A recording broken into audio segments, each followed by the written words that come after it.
Let's quickly start with today's session. Just to set the agenda straight, what we're going to cover in today's session. We have already covered, I think, 8 or 9 case studies. I think 9 very precisely. Today we are going to cover, okay, 10 we have covered. So first, including the first one, we have covered 9 case studies. So we're going to cover the 10th one, which is going to be our Uber, Grab, or Ola dynamic location-based taxi sharing applications. Okay. After that, I think we just have 1 or 2 pending. One we can discuss for WhatsApp Messenger chat application. We can include in one WhatsApp or Messenger chat application. And second and the last one could be your trading application, somebody recommended payment apps, or we can discuss like Book My Show or Ticketmaster or some of that. So that would be the last 2 system design core classes, which we'll be completing in next week. So by next week, your system design course will be completed. High level design will be completed for sure. Okay. Anyways, let's quickly revise what we have done till the last time, and then we'll continue from there. So in the last class, we're continuing about the Yelp system design. We talked about multiple use cases. I'll open the 3rd June class as well, so it will help us revise all things. Okay, here we start with designing Yelp or nearby friends. We talked about the use case of Yelp, what is proximity server, what is the requirement from it. We talked about the function requirements. Reminding you here again, we are talking about the static location when we say proximity server. Proximity servers are never designed to make the dynamic locations, right? So what do I mean by static requirements? Static requirements, if you have to find something nearby, any static location nearby restaurants, nearby gas pumps, nearby locations, nearby anything, something which is not moving, something which is static in nature, right? Cafe shops, coffee shops, or cinemas or something like that. Okay. And we talked about the non-functional requirements. We talked about the additional requirements, which we have not considered. Capacity estimation constant, DB schema, we talked about all of that, right? Then we talked about system API. Our one major API is the search, where we want based upon user location, and the radius filter, what are the list of places that we want, something like this. Response would be something like this in the case of success.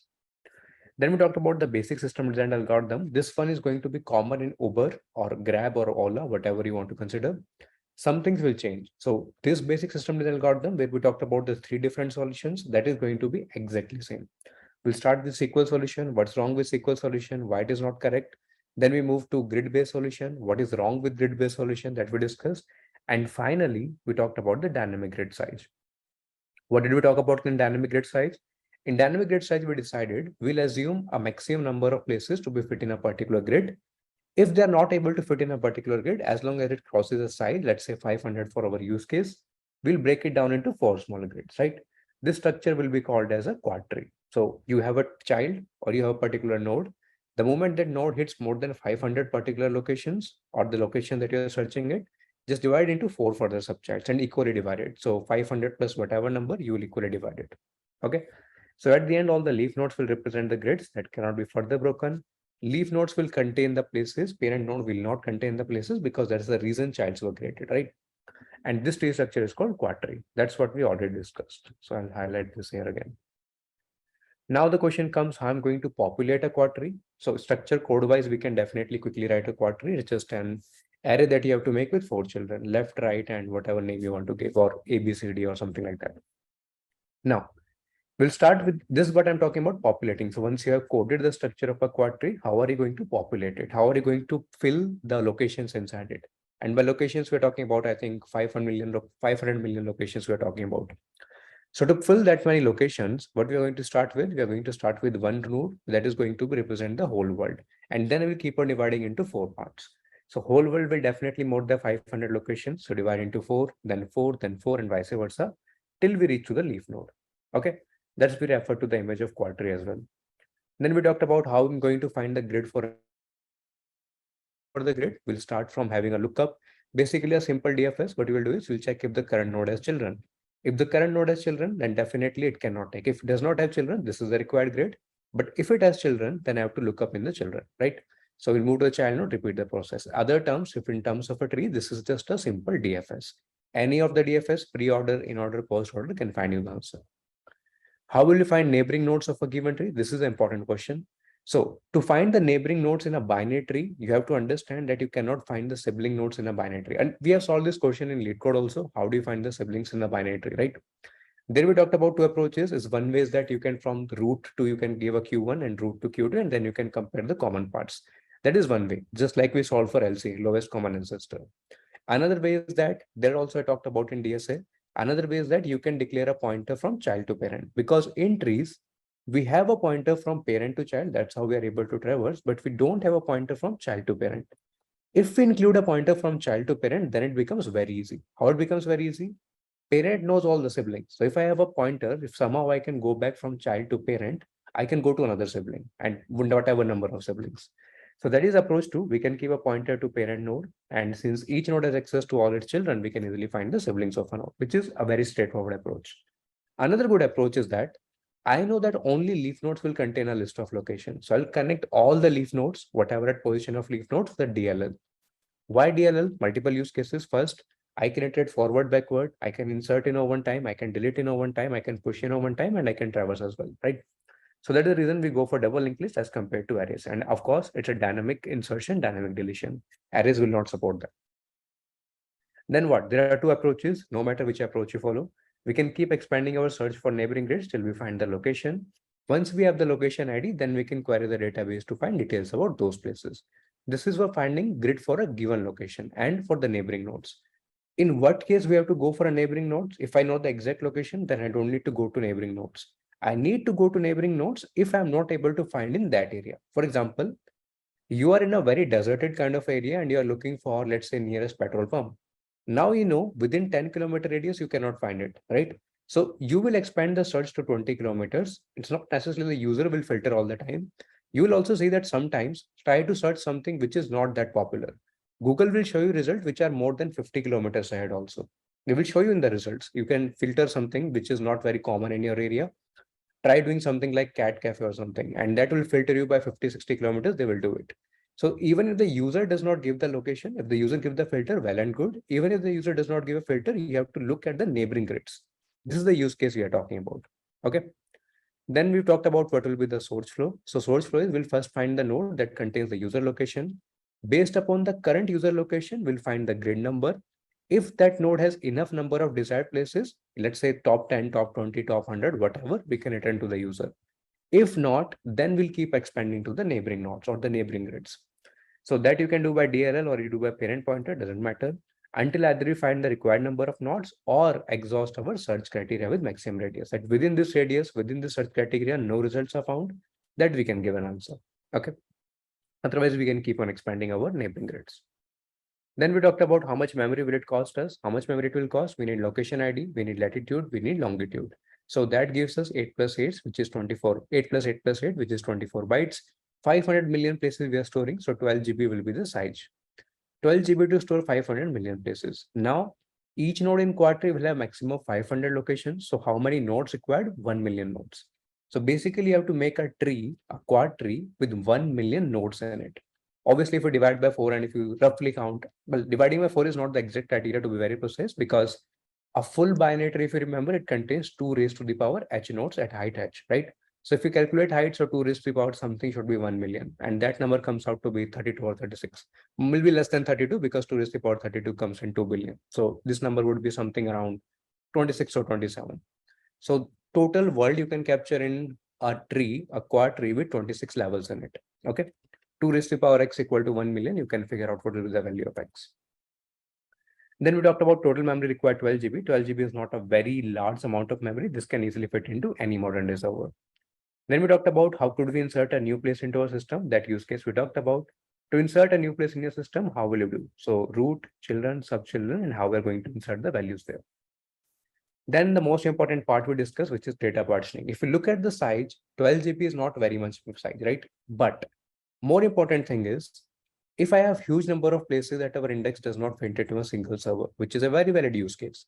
Second, we assume 20% growth annually, means every year 20% more places will be added. We will reach the end of the memory limit of one server. 12 GB is not the end of one server memory for sure, but we'll keep on growing for 20% annual growth. Definitely, few years down the line, we'll hit the memory limit of one server. And third, and the most important, if all 500 million places, 500 million places are the static places. The number of people who are using your application, let's say 1 billion, 2 billion, 3 billion, 1 billion, let's assume it. Can one server handle the load of 1 billion reads at once? And it's not just 1 billion reads. There will be people who are making the writes also. This, there would be very less, assuming 100:1 ratio. So 100 people look for a place, one person adds for that. So 100:1 ratio. Still in that case, if you take 100:1 ratio for 1 billion, that will still be 10 million writes. So is one server capable enough to handle 1 billion reads and 10 million writes concurrently? The answer is no, right? So to resolve all these three issues, we need to partition the Quadtree. Now the question comes, if you have to partition the Quadtree, which is just 12 GB, understand the use case. Until now, before the system design, when we partition it, because the size was very large, right? That was the one major reason. Here, the size is just 12 GB. Size is not very something because you can fit it in a pen drive also.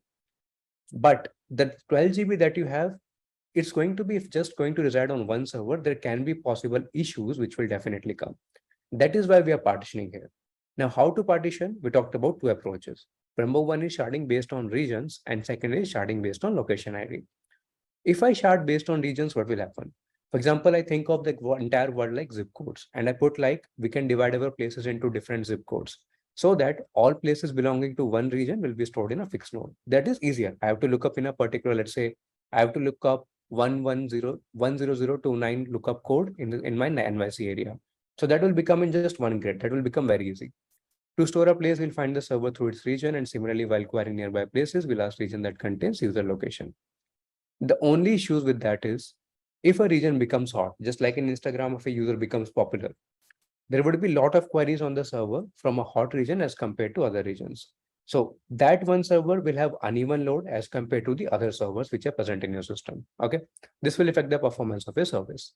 Second, some regions will definitely have more places than other regions. So it will be non-uniform distribution of places. So one server can contain, let's say, 500 places, other servers containing just 5 places. So that is a very uneven load. Solution for that is we have to partition it again. That is called repartitioning, or we can use consistent hashing, means we can add another server which will help to distribute the database, which will help to distribute the load among the servers to avoid the uneven load. Second approach is that we can use sharding based on location ID. What is sharding based on location ID?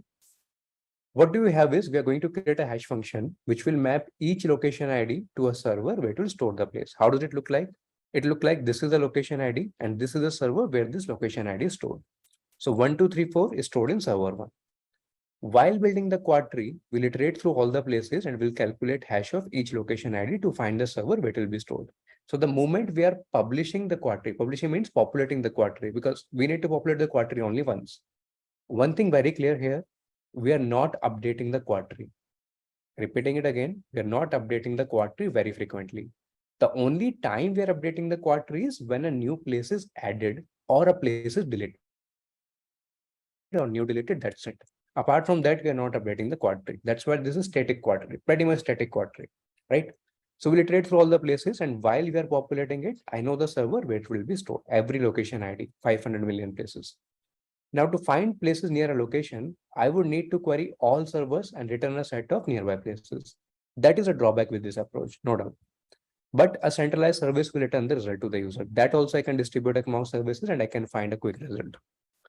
There we talked about the detailed component design, and that's actually what is used in Yelp or any of your proximity server. Location ID is not zip code. No. Location ID is different. It's a unique identifier for every location. All 500 million places, we give a unique identifier. We call it location ID. It's not zip code. Okay. Then we talked about replication and fault tolerance. Why do we need replicas first? First of all, if we have a replica, it will definitely help in distributing the read traffic. Part number one. Part number two, in case my Quadtree, let's say my primary server Quadtree goes down, if I don't have a replica, none of my service will work because my entire system is based upon the Quadtree. So if Quadtree service itself is not working, none of the application will work. You will not be able to find anything nearby you or even in a specific radius.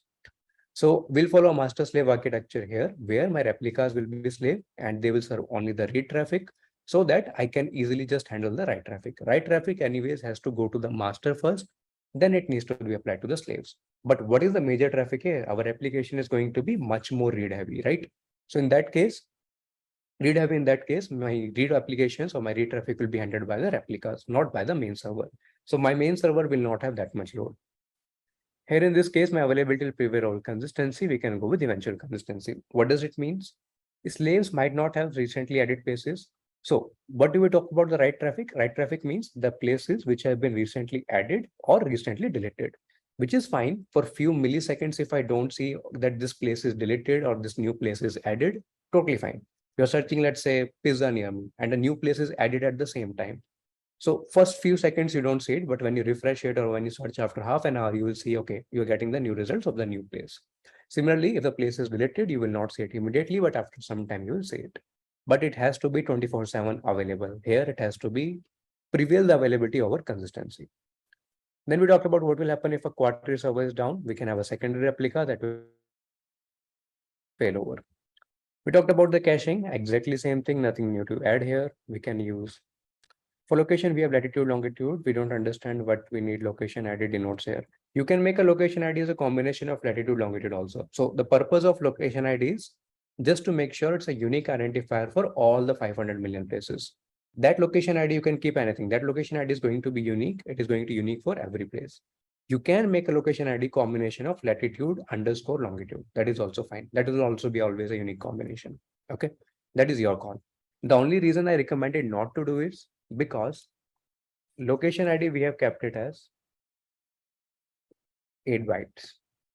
If you do something like this, my latitude is already 8 bytes and my longitude is also already 8 bytes. If you try to do something like this, that my location ID would be latitude underscore longitude.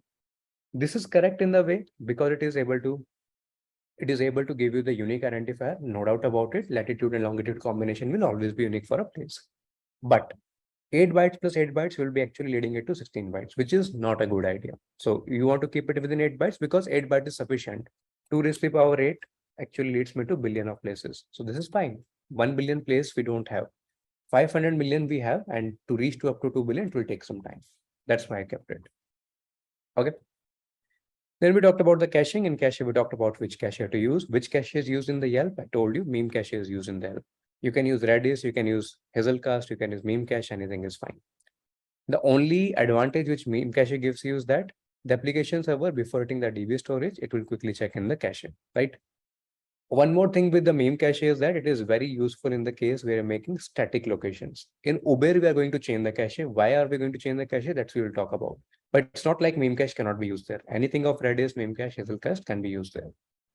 Now, in terms of size of cache, we've talked about the 80-20 rule. Handle cache invalidation, we already know. Which cache eviction policy to use, LRU, why, that also we already know. Okay, least recently used place. Then we talked about the load balancer, where exactly load balancer needs to be used. Client and application server, DB server, and client server, and application server and cache server. Which policy to use? Always round robin. It's always helpful. If you don't want to use a custom policy, in that case, we already have the predictive analysis available here. So in that case, you don't have to give algorithm from your end. The predictive analysis, they periodically just query over and check the health of all of your DB servers. When I say DB servers, I'm talking about all partitions, not just one or major DB servers, primary, secondary, both. Then we talked about ranking, is that how can we return the most popular places category wise. So we take the factors and we decide a combined score based upon reviews, overall popularity, proximity with user location, and top search places. Okay. Based upon that, we give a combined score, and based upon that combined score, we give it. They are given different feedbacks. For example, reviews contains a weightage of around 30%, overall popularity contains different weightage, and so on and so forth. But in total score is given out of 100, which is 1, right? And based upon the factors, we give that. So that was your Yelp, and we did something in the Uber also. So I'm just going to copy and paste here, and that's what we're going to start today and finish today. But before I come here, let's quickly revise. Any doubt in the Yelp system design, let me know. If you guys are clear, then we can continue with Uber.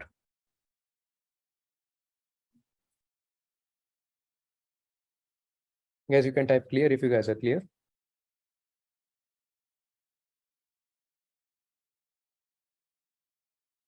All clear with Yelp or static proximity server? Okay. If all clear, then we can move to case study number 9, which is designing Uber, Ola, Grab, or any of the taxi sharing services. There are many other. I've just listed on the popular ones. Thus, the scenario that we are going to make is we have to make a ride sharing service like Uber, which connects passenger with driver. So there are two major actions which are going, there are two major users of my system. One is passenger and one is driver. The similar services used are Lyft, Sidecar, Via, Didi, Grab, Ola, and so on and so forth. First question, what are we designing? Enables its customer to book drivers for taxi ride. Both customers and drivers communicate and they navigate with each other through the app. Means a customer and driver both can communicate being through the app, and they can navigate also. So means a customer can track the location of the driver, a driver can track the location. So let's first talk about what are the requirements clarification. The requirement clarification is there are two types of users in my system. Number one, drivers. Number two, customers. So I'm listing down requirements for all of them. Number one is that driver needs to regularly notify the service about their current location. Now, which service we are talking about, that is going to be different. As of now, just consider a location service, right? Later, we are going to divide that service into some other service. Why? That also I'll explain. But as of now, just consider a location service. Driver, since their location is changing very periodically as compared to the customer. Customer location can also change, but usually you pick a pickup point and then you have to wait at the pickup point.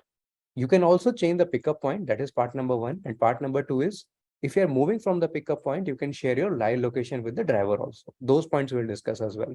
But just for the common understanding or just deciding the system, we are assuming customer is stationary initially and the driver is the one moving. But later on, we can obviously increment at the customer end also. So driver needs to regularly since the driver is moving continuously, it needs to regularly notify the service about the current location. In Uber, that happens in every 3 seconds. Remind you again, I'm talking about driver notifying in 3 seconds, not necessarily how customer is saying it. You don't see the location in every 3 seconds or every 5 seconds or whatever the time. You see it in every 10 seconds at least. Why is that a driver is updating in 3 seconds, but you are seeing in 10 seconds? That's a good design problem to solve, or that's a good engineering problem to solve, which we are going to come. But anyways, let's talk about the next part. Driver needs to notify their availability to pick the passenger. Customer can request a ride. Nearby drivers are notified for the same. Once a driver and a customer both accept a ride, they can see each other location till the ride ends. They can also see each other mobile numbers also. Whatever, it will be a mass mobile number, no doubt. Upon reaching the destination, driver needs to mark the trip as completed to become available for the next customer. Just like a simple parking lot problem. A customer can share the trip status. This is also important. What are the non-functional requirements, which are not the part of the feature requirements, but these are non-functional requirements? Let's have a look. A customer should be updated with the location of driver in real time. Part one. Real time, we say, ideally we say zero latency, but there's nothing called zero latency in software engineering. So we'll try to reduce this to as much as real time we can possibly bring to. Minimum latency for finding the nearby driver for a customer, that is the part number one step. Assume that all active drivers will notify their current location after every 3 seconds. Once a customer puts in request for a ride, they should be able to contact the driver in real time. This is fine. Then we talked about the capacity estimate and constraints, back of the envelope. We took total assuming 500 million customers and 10 million drivers, which is fine. 500 million customers for the Uber is definitely a reasonable number, and 10 million drivers. So we keep a customer to driver ratio of 50:1. And let's assume we have 250 million customers, 5 million, just divide into half for daily active users. So this is monthly active, this become daily active. Now with every driver having 2 rides a day, total number of rides in a day will become what? 5 million drivers, every driver doing 2 rides. So 5 into 2 will become 10 million. 10 million total rides will happen in a day. Now we move to part number 4, and this is where we start with basic system design and algorithm. The SQL 1, grid 1 and everything. So I'm going to copy that all. But more important part is we're going to solve something here. Okay. So let's come back to, I think, third or fourth class. Yeah. Let's copy it from here. Bring it all.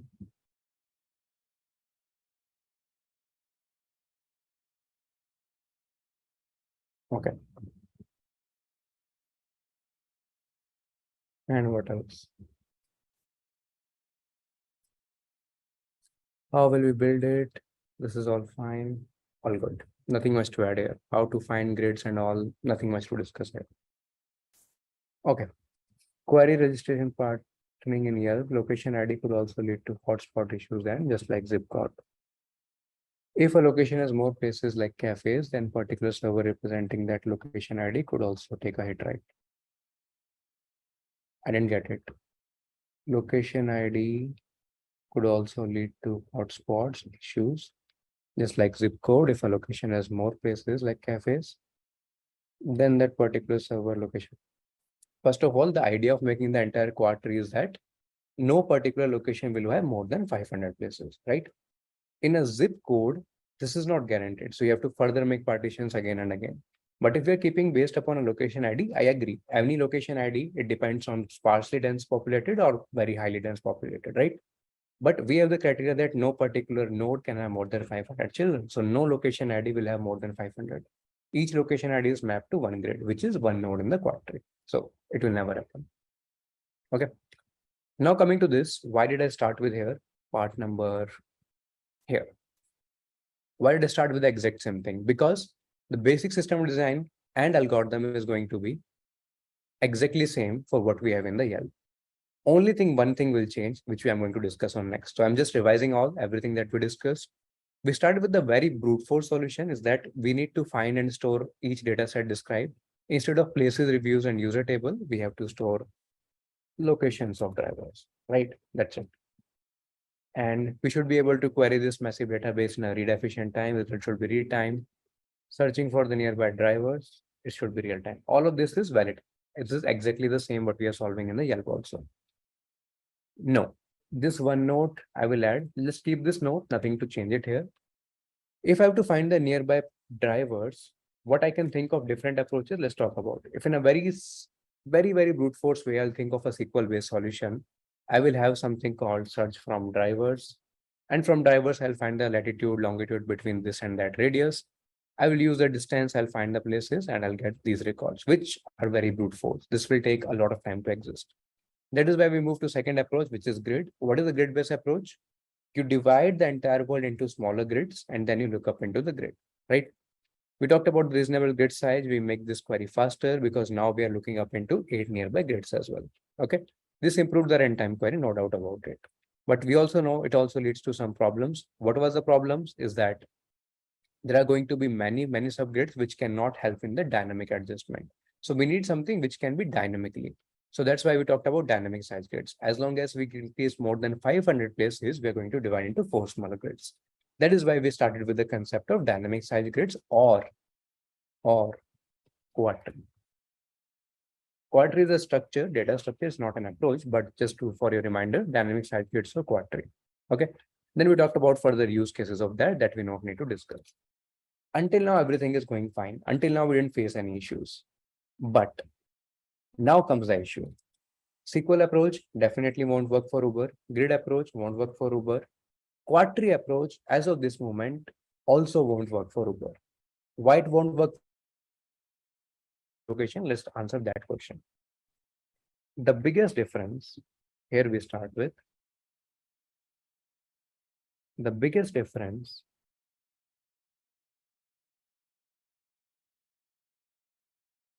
between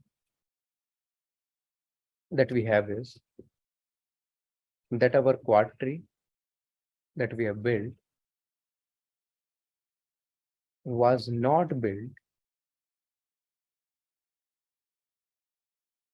by keeping in mind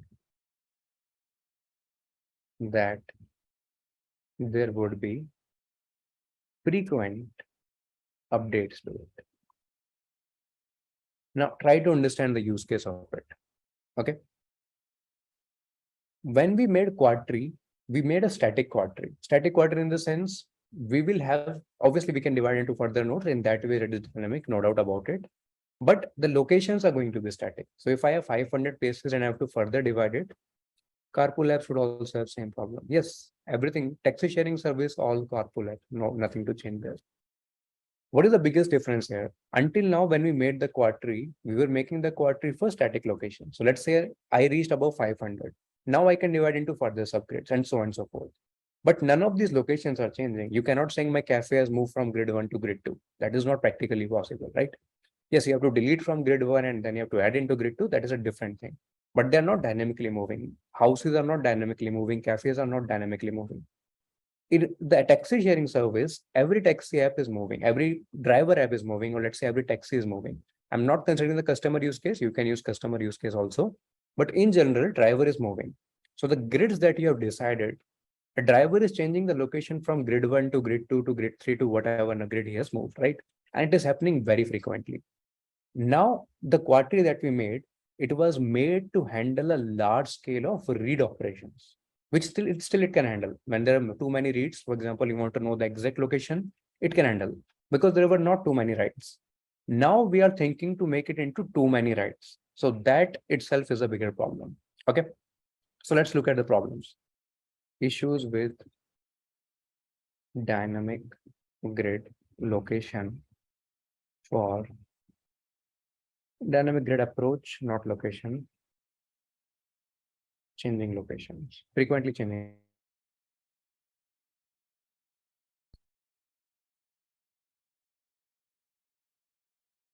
This is important. The problem with that is Quadtree is made for static locations, and that static locations, because we can easily have built our read applications, because our Yelp or a proximity server, it was a very high read application server or a read heavy system. But here we are making very much write operations. Write operation in the sense driver move from one grid to another grid, update in the Quadtree. Grid 3 to grid 3, update in the Quadtree. Every time we have to update in the Quadtree. Those many updates, is it the right data structure or should we do something else? That is what we are going to solve now. So let's first understand the problem, what are going to be the issues. Then we are going to note down the solutions for it. Okay. Number one, try to understand this first. Since all of my active drivers means those who have their application open, are reporting their live locations after what? After every 3 seconds. That's what we decide in our requirements. Since they're giving after 3 seconds, we need to update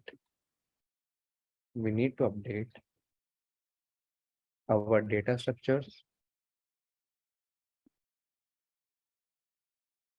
to reflect that. Okay. We have to update and we need to update to reflect that. That is one part. Okay. Now the question comes, if we have to update our Quadtree for every change in driver's position,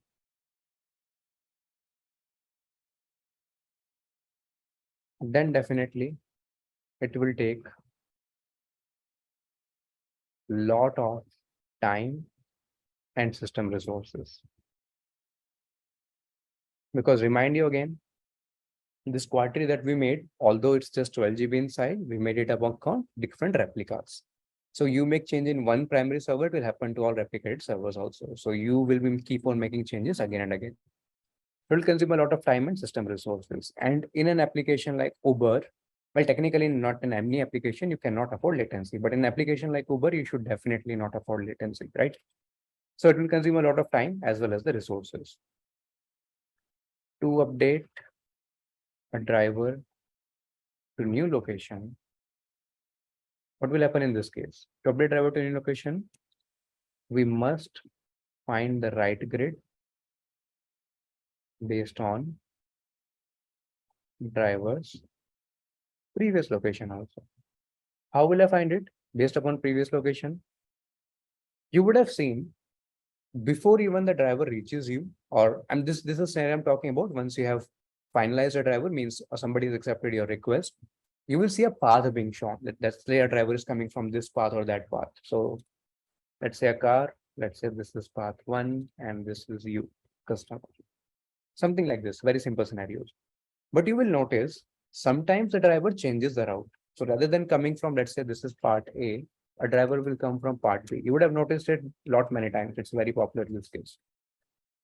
So it's not necessarily a driver is supposed to follow a particular route only. They can change the route based upon various factors, right? For example, there's a traffic jam, the road is closed, or whatever XYZ reasons. So the driver location that you have, or the updated driver location that you have, you can have an estimation based upon the previous location. That, hey, this is the previous location, these are the previous latitude and longitude. The driver is moving left turn, right turn, whatever turn is moving, we can have an estimate. But this is not always guaranteed to be true. So to update a driver location, we have to find the right grid, right? And also, if the new position does not belong to the current grid, this is what I was referring to the use case, does not belong to the current grid. In that case, we have to remove the driver from the current grid and move or insert the user to the current grid. Okay. So I'm listing down all users one by one. This is a scenario I talked about where a driver is not supposed to follow only one path. Means you were expecting that, let's say the driver initially was in grid 1. Based upon the route, you were expecting him to be in grid 2, but he reached to grid 3. So once he reached to the grid 3, now you have to do what? You have to remove it from the grid 2, which is part number 1, and also from the grid 1. That is also a write operation in the Quadtree. And you have to insert the user to the correct grid, which is again a write operation in Quadtree, right? So at least two minimum writes are required. One is going to deleting from the previous grid, and second is adding to the new grid. So they will be anyways required anytime a driver changes their location. And remind you again, drivers are changing location very frequently. All the moving drivers, right? So assuming in every half an hour, you have to change it for, just assuming every half an hour, you have to change from grid 1 to grid 2. That is for one driver. We have total of, I think, 10 million drivers we talked in our use case, right? 10 million drivers, after every half an hour you are changing, multiply half an hour by 24, that comes 48. So 48 into 10 million, 480 million times will be taking the write operations. That is just for one day. Now imagine for a month, imagine for a year, that number is going to be huge. Okay. Anyways, I'm just listing down the issues. What else? In Yelp as well as Uber, if the cafe car is exactly on the boundary of two grids, would we have any problems? We don't have any problems, and it cannot be in the boundary of two grids. So boundary of two grids, you have to understand it. Either it will belong to grid 1 or it will belong to grid 2. It cannot have half there and half here. That is why we have a limited number of places. Location ID is specific to every particular location, and that location ID is divided based upon the grids. So either one location ID will be in grid A or will be grid B. It cannot be common in both the grids. Okay. Now, if the new position does not belong to the current grid, that's scenario we discussed. One last thing to discuss is after this move also, if the new grid location reaches the maximum limit of drivers, let's keep it 500 for our use case. In that case, we have to again repartition. Where do you see this scenario in our common life or day-to-day life?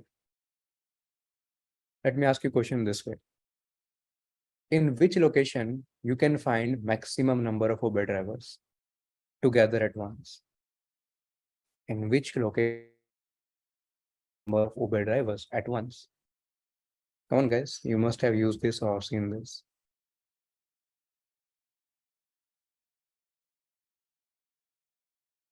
In your office. Think larger, think on a larger, broad scale, global scale, think about it.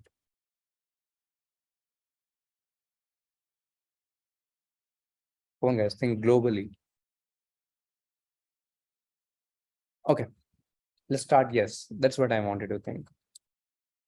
Railway stations, airports, those places you will find maximum number of Uber drivers. Okay, too many Uber drivers you will find. You will find whole lot in a parking slot, especially it's an international airport or international. I'm not sure there's international railway station, but international airports you'll find too many.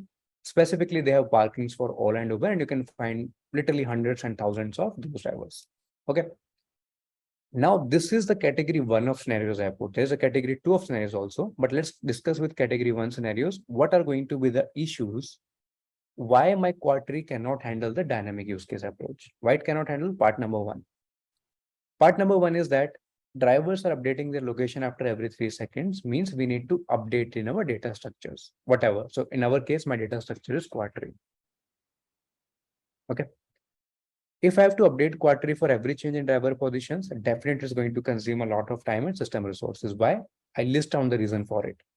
480 million we talked about in one day, 480 million and multiplied by 365, that is going to be for 365 into 30, that is going to be for 1 year.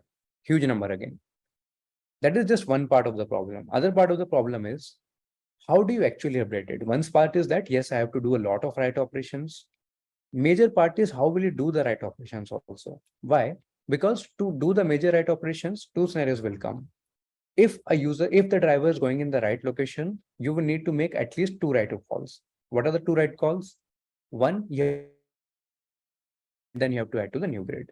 Removing from the previous grid, that is a delete call, that is again a right operation. And then adding to a new grid, that's an insert, again a right operation. Delete and insert, both are right operations. Okay. So even if it's going to the right, you have to actually update at least two right calls. And if that particular user means I'm talking about driver here, if the driver is not going in the right direction, then also you have to update at least two or three in the case of right calls. That is just for updating part. After this update also, you need to check if the driver reached to a grid which already contained maximum number of drivers. Means a driver was walking, a driver was, let's say, walk instead of walking, a driver was traveling, and traveling it reached to airport where there are already 500 drivers already listed. Now it becomes 501, and we decided it cannot be more than a certain limit. So if we put a limit at 500, now one more driver came, 501. Now we need to partition that quadtree, right? So that particular location ID with that airport, that will be partitioned again. Okay. How do we know the direction of driver? Because the driver is sharing in every 3 seconds. That's why. Okay. Now comes the second set of problems. What are the second set of problems? This is set one of problems. So I will just stratify on three categories. Three categories of problem we discuss. First, large number of write operations. That's a problem which will consume a lot of time and system resources. Second problem, how are you going to make the updates? To make the updates, you need to make at least two write calls per update. And third, do we need to repartition it again? Because it's very possible that a driver will reach to a location which contains already maximum number of drivers. So these are the three major problems we discussed in this categories. There is also another category. What is that another category which we have totally missed, and we're going to discuss about that. This scenario we discussed once we have booked the application. Once you have booked the application, then driver is sharing, and then you are checking all of the scenarios. But before booking the driver, you also look for something. What is that you look for? Whenever you book, you and you just click on, you select the Uber type, Uber XL, Uber Share, whatever it is, and you click on book. Once you click on book, what actually happens? Once you click on book now or ride now, whatever the option says, it finds the nearest drivers around you, right? After finding the nearest drivers around you, it selects the top three based upon ratings, based upon how near they are, based upon popularity and many other things. They select with your requirements. And if any three of them selected, you finalize with the driver. Okay. If all three of them rejects it, in that case goes to the next three and next three and next three in the list. That scenario we also need to understand. I'm talking about the scenario finding the nearest driver. Where that scenario comes when you're booking the application. I mean, when you're booking the ride, that is the scenario when it comes talk about. Okay. So that scenario we also need to cover. We need to have a quick mechanism to propagate the current location of all nearby drivers to any active customer in that area. Okay. What else? Also, when a ride is in progress, in that case, my system needs to modify both the driver and passenger about what? About the current location of the car. Now need to understand the second part. In first part, we talked all the scenario, what happens when you have actually booked it and then the driver is moving, what are the possible changes. Second scenario I'm talking about before even I have booked a driver. So when I click on book now or right now, whatever the option says, you have to understand any customer who is booking the application, they should know all the drivers nearby. Then only from their end, a client will be sending request to the server and server will connect to all the drivers. That is part one. Now, the quadtree that we have made, these two set of problems that we have with the quadtree that we have made, our Quadtree is very efficient in finding the nearby drivers. Because nearby drivers is just like finding nearby cafes, right? Or nearby something like this. The only difference is some drivers can be static, some drivers can be moving. That's the only difference. But Quadtree case for static drivers, no doubt about it. Because if the drivers are static, will it also consider passenger changing position? As of this moment, we have not considered it, but it's not a very different use case to be very precise. Because the way Uber works or any taxi sharing application works is that you select a pickup point and that pickup point is considered to be the source of truth. After that, if you change the position, you can change the location and share it with the driver, but your pickup location does not change. Okay. Until unless you specifically go and change the pickup location, your pickup location is considered to be the source of truth. But later, let's say if you move ahead, you can share your current location with the driver and change the pickup point specifically. That's a different part. Again, in that case, if you change the pickup point, that again becomes a static location. So technically, there's no difference in considering as a static part or versus a dynamic part. Now, our Quadtree that we make, it is going to be very efficient in finding the nearby drivers. It is just the case of nearby places or something like that for static drivers. But a fast update in the Quadtree is not guaranteed.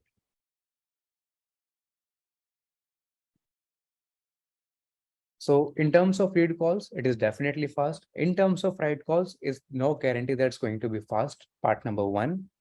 And after making this write calls, you have to subsequently handle all the read calls also.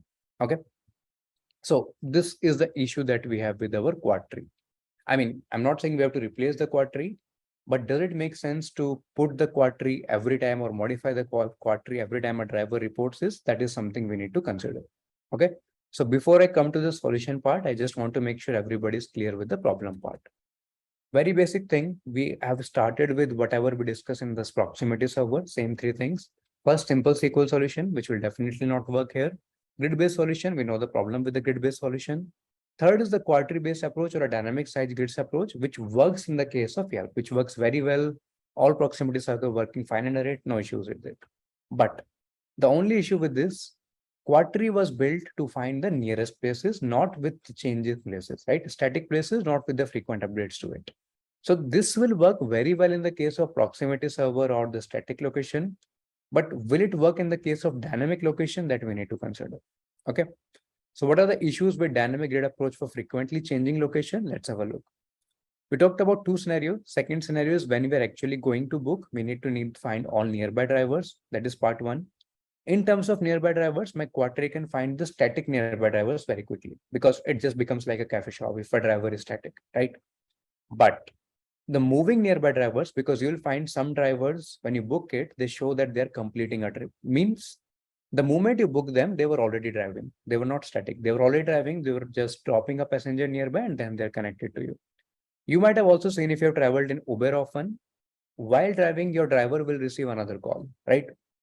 So that means even the people, even the drivers who are mobile, their mobility nature also includes their new calls, means they are also considered in the nearby drivers category. So I would say finding the nearest static nearby drivers, not the dynamic nearby drivers.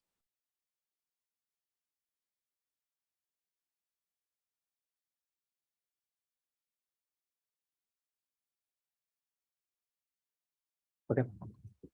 So that is category two. Category one problem, there are three problems in it. First, number one, there are going to be too many write calls and our Quadtree is not sufficient to handle that write calls because it contains a lot of time and system resources. Second category of problem is that once a driver changing the location, they're going in the right direction, there has to be at least two write calls. One is from deletion, one is from addition. Deleted from previous grid, added to new grid. And third and most important, once the driver has moved to a new location, let's say grid B, so that grid B already contains the maximum limit of drivers? If it does, then I need to populate it. Populate means I need to repartition it again. So these are some of the issues which cannot be solved by just having a Quadtree. we need to think of something else. And we need to think, should we actually update in the Quadtree or should we find some other way to do it? Everybody clear with this? Everybody clear with this? What is the problem that we are solving here? Okay. If problem is clear, now we'll talk about the solution.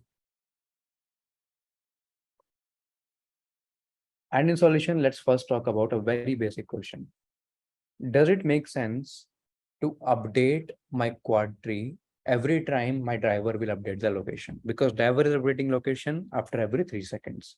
I mean, they don't not necessarily after every 3 seconds they're updating location, but they are at least updating my service that their current location is after 3 seconds. So do we need to update all of that in the Quadtree? Does it make sense or not? Let's go one by one. To modify means write operation, our Quadtree, every time a driver reports their location. Well, one simple use case you can discuss is if their location have not changed, in that case, their grid will not change. So there is no point to modify it and you can filter by that. But that is not going to be scenario for every time because drivers will be moving, their grids will be changing. And let's say even out of 100%, 70% time they're moving, 30% time they're not moving. So 70% times do you need to change it? That is the question itself. Okay. Now there are two scenarios. What happens if we change it? We talked about the problem. First, it's going to consume a lot of bandwidth. It's going to consume a lot of time, a lot of system resources, and the new updated location that you're going to put in a Quadtree, if it contains maximum number of drivers, you will need to repartition it. So we know what happens if we do it. What happens if we don't do it? Let's talk about that also. So I'm talking about two scenarios.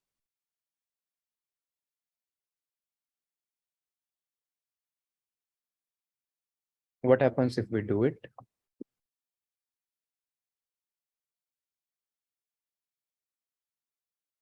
Well, if you do it, there is a scenario.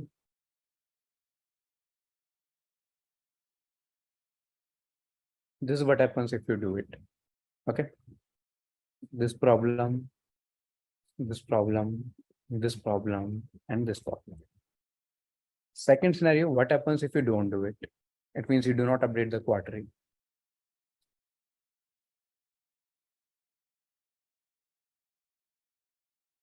If you don't do it, then that case, what is the problem? If we don't update our Quadtree with every update,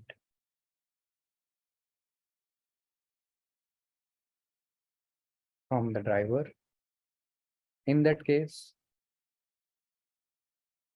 it will have same old data. Correct? It will have same old data and will not reflect the current location of drivers correctly. Okay. Now, this defeats the total purpose. Why? If Quadtree is my only source of truth, as of now, we have not talked about any other data structure to be very precise. When I say data structure, I'm just referring to Quadtree. If Quadtree is my only source of truth for driver location and you are not updating it after every update, in that case, it will show me the driver's previous location. So for an end customer, your driver has arrived, but it is still showing 2 minutes arriving or 5 minutes to arrive, which is a very bad use case because it is not updating you the correct location. This is what will happen if you don't do it. What happens if you do it? There is a problem. What happens if you don't do it? There is a problem. Now you need to come up with a solution. How will you solve both of the cases? Because it's a do or die. If you update it, again, it's a problem. If you don't update it, again, there's a problem. Now, one more thing. The major purpose, I'm just recalling something, adding as a note. The major purpose of building the Quadtree that we did in Yelp was to find nearby drivers or places efficiently. That was the major purpose. Okay, the major purpose is not to update the Quadtree every time or not to update the location every time. The major purpose was just to find the nearby drivers or the nearby places efficiently. Okay. Now, just adding it as a note. Since all your active drivers are doing what? They're updating their location after every 3 seconds. Reports their location every 3 seconds. Therefore, there will be a lot more updates happening than not more updates happening to Quadtree than actual queries.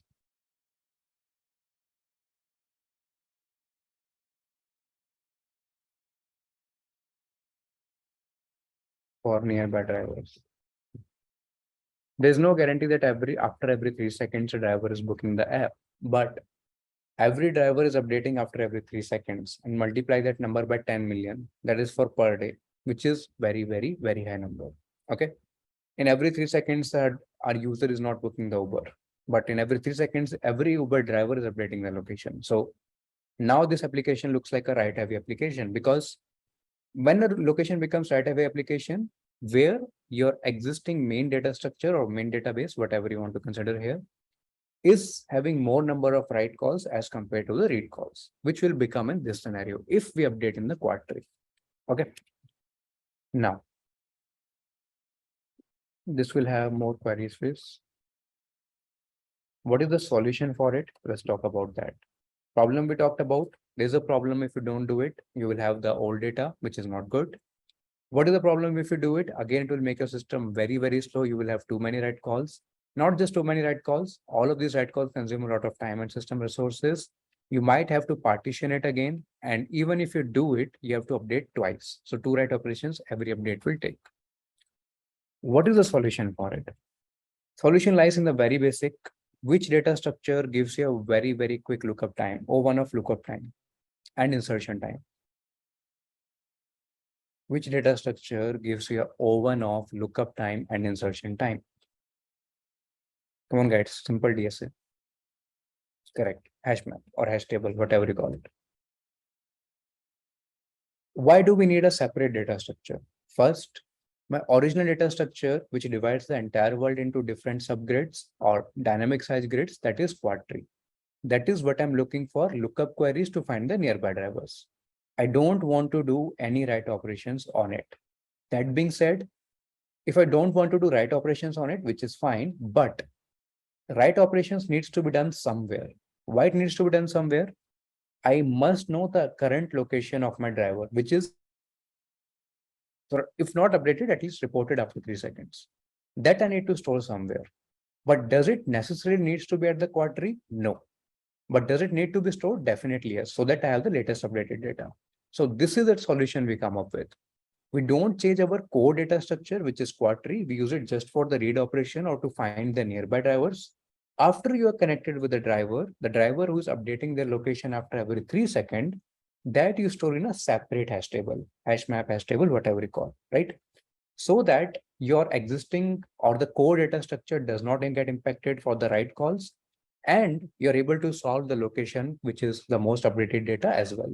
For that, we can use aggregator service or a common service, which will combine the result from both of the two and give you a result. So here we come as solution. Let's go one by one.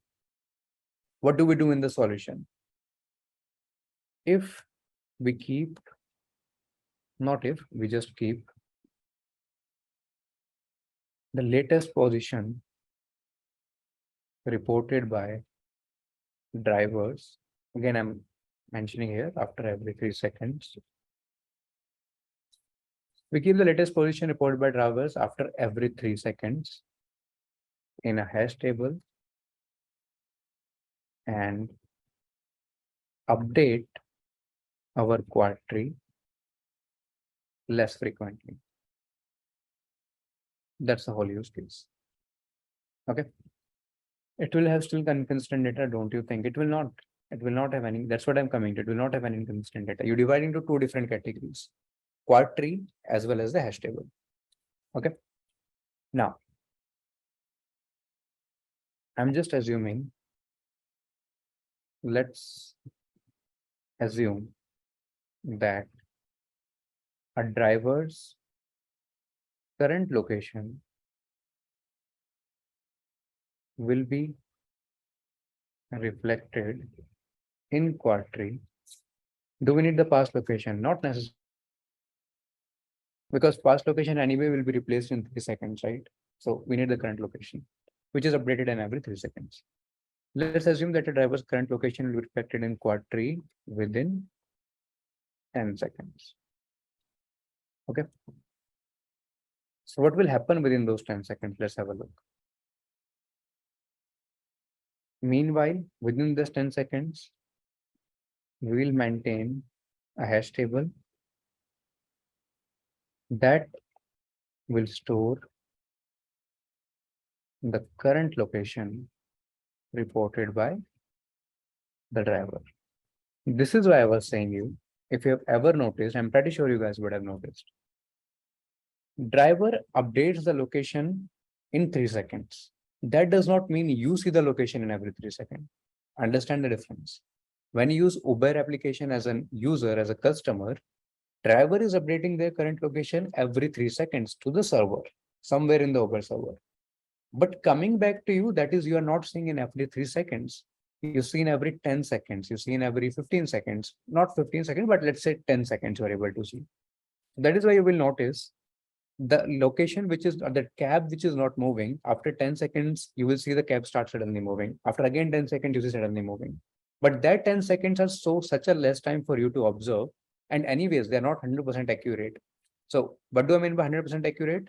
The distance of 10 meter will not be even shown to that, right? You see at least when the driver covers 50 meters. That is when you will show the car moving. Not covering 10 meters or covering less than 10 meters, it will not show you. It will show the car is static only. Okay. So it's not 100% accurate. But from the customer end, you're able to see it within 10 seconds only. From the driver's end, they are updating in every 3 seconds, but you're not seeing in every 3 seconds, just to be clear. Okay. Now let's come up to the use case. What is the solution we talked about? The solution is we keep the latest position that we need for every 3 seconds, but we don't update it in the Quadtree as it is. What do?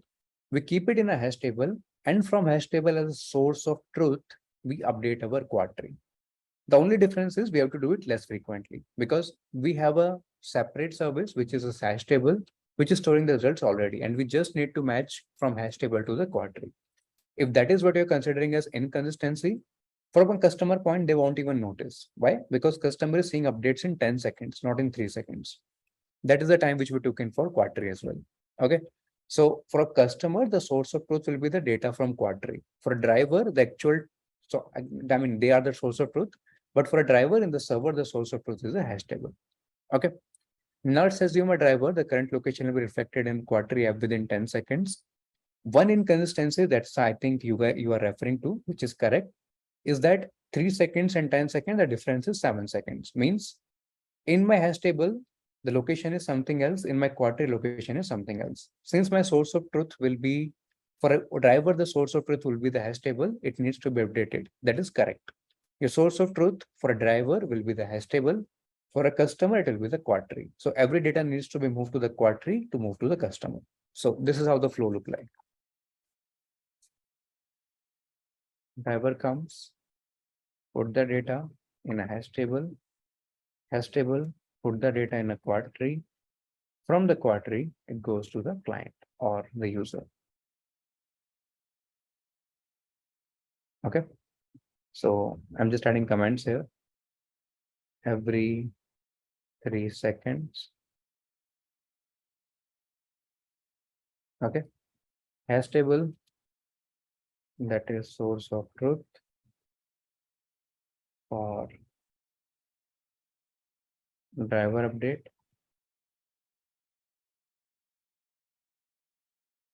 This is here.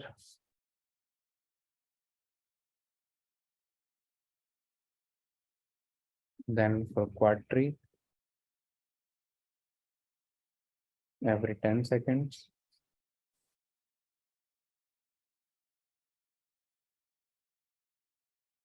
And then it goes to the client.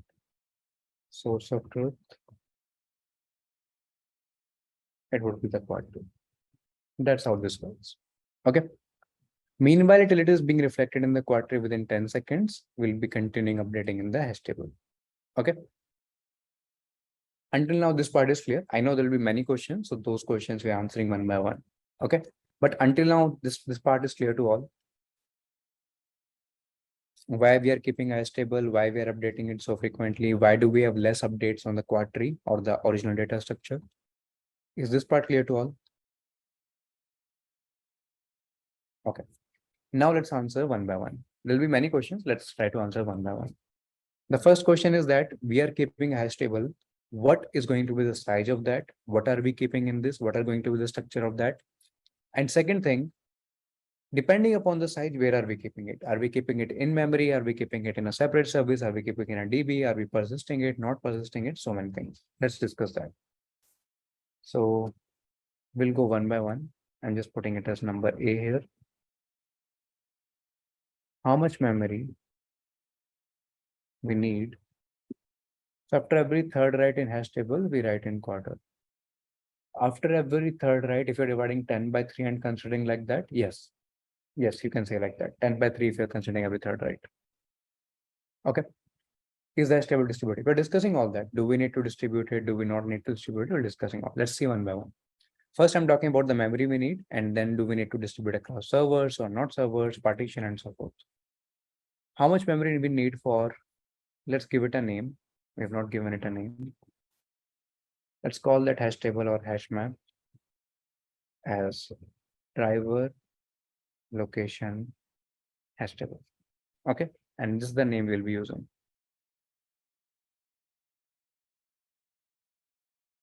So how much memory we need for this? Let's see. What do we need to store? Memory will depend on that. We need to, in my map,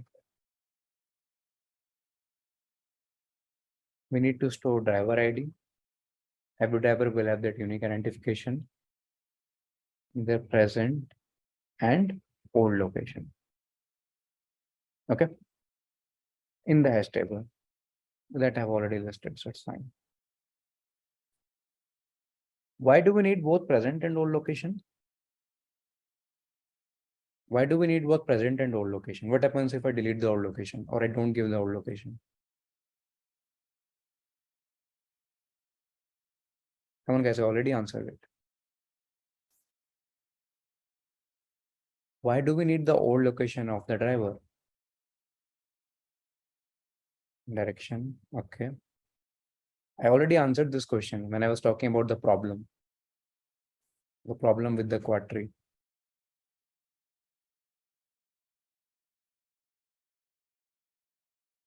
Okay. What are you doing in the Quadtree? Come again. What exactly are you doing in the Quadtree? When you're updating the Quadtree, this part where you talk about I'm going to update in 10 seconds. What are you updating? Exactly. You need the old location because you will change the driver ID from the old grid to the new grid. That old location points to grid number X. New location points to grid number Y. From grid X, you delete the driver ID. To grid Y, you add the particular driver ID. That's why you need both the present and old locations. Okay. Now, let's discuss one by one. My driver ID, my old latitude, my old longitude, my new latitude or current latitude, current longitude, that is also fine.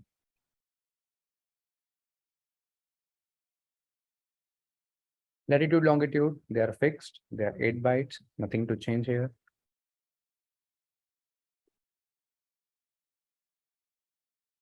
All good. In driver ID, what should be the size that I should keep? In my driver ID, we consider to be use case of 10 million.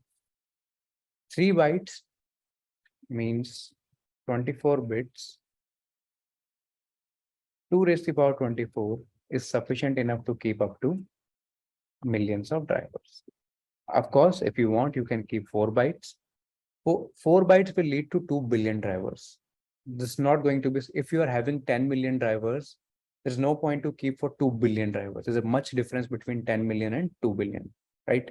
2000x difference. Why would you want to waste memory? So even if you keep it for the number of drivers that we have, because it can handle millions of drivers. So total size required to store one record in hash table will be what? 3 plus 8 plus 8 plus 8 plus 8, which is 35 bytes. That is for just one records. Okay. What is the total number of drivers we have? We talked about 10 million. So total size required for all drivers will be what? 10 million into 35 bytes. That is 350 MB. 350 MB is something that you need in total for your hash table, which is fine. 350 MB is not a very large size, but that is fine. For 10 million drivers, if you need to store all this information, that is something that you will need. Okay. Now, that is one question based upon our size and all. We're going to talk about, do we need to replicate it? Do we need to distribute it? And so many other things. All of that we are going to discuss. Let's go into point B or question number B.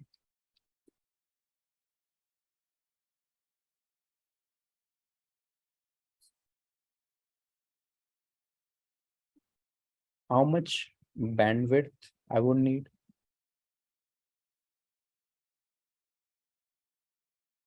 Will our server, not service, not server technically, consume to receive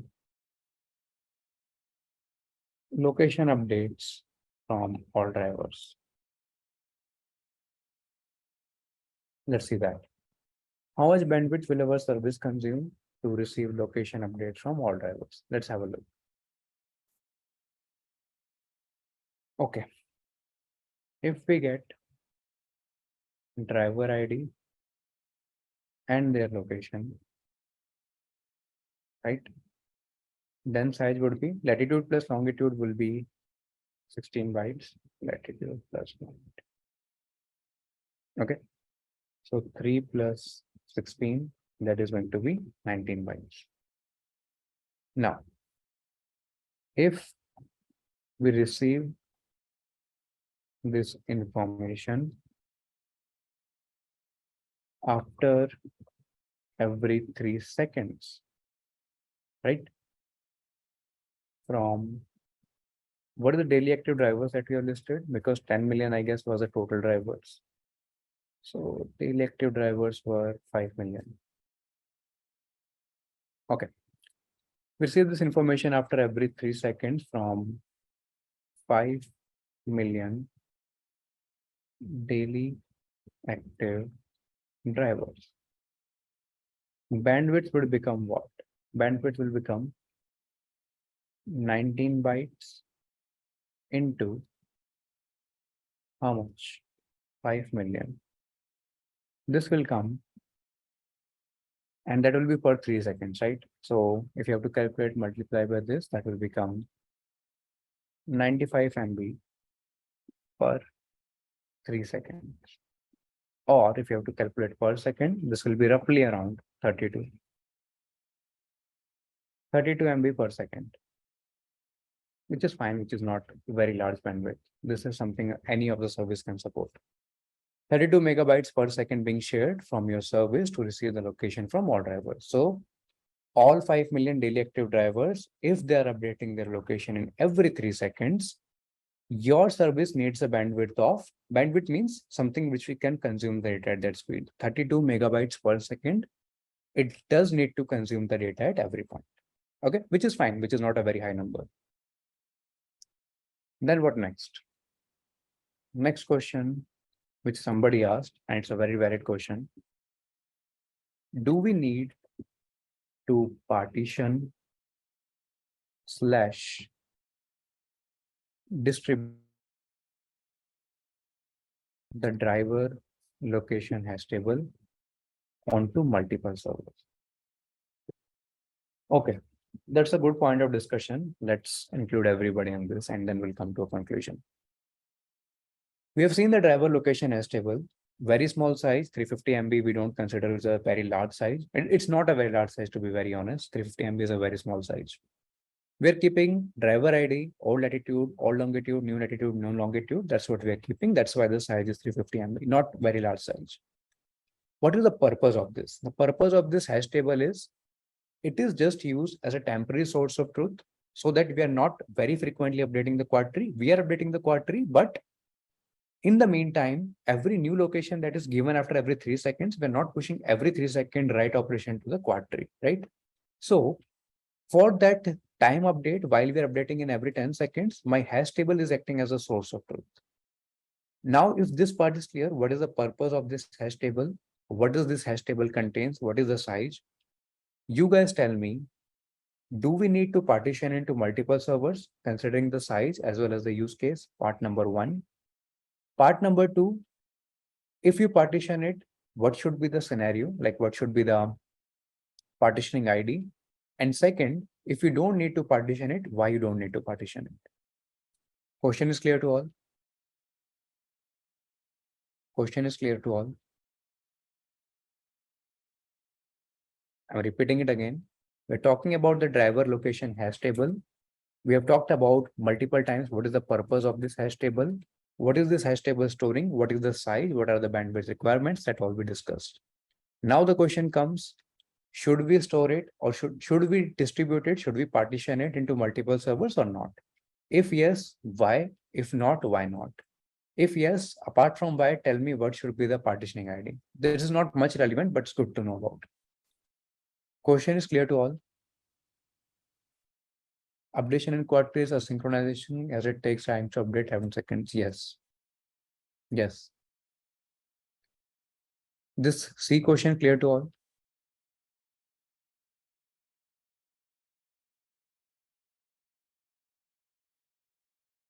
Okay, cool.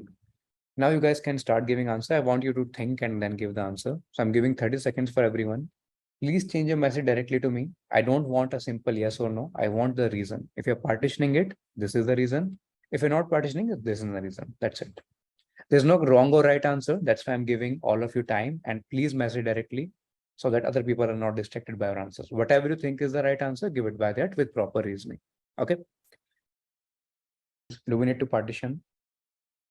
So let's try to answer into a yes or no question along with the reason. So based on our memory and bandwidth requirements, I'm mentioning here also memory is 350 MB and bandwidth requirements for 32 Mbps. Right? Based upon this, if we look at just these two factors, we don't require partitioning. Right? Why we don't require partitioning? Because all this information can be easily stored in one server. No doubt about it. But for fault tolerance and failover cases, performance, and as well as scalability, that is not the only 3 reasons. There is one more reason that we are going for, which we'll discuss now. We should distribute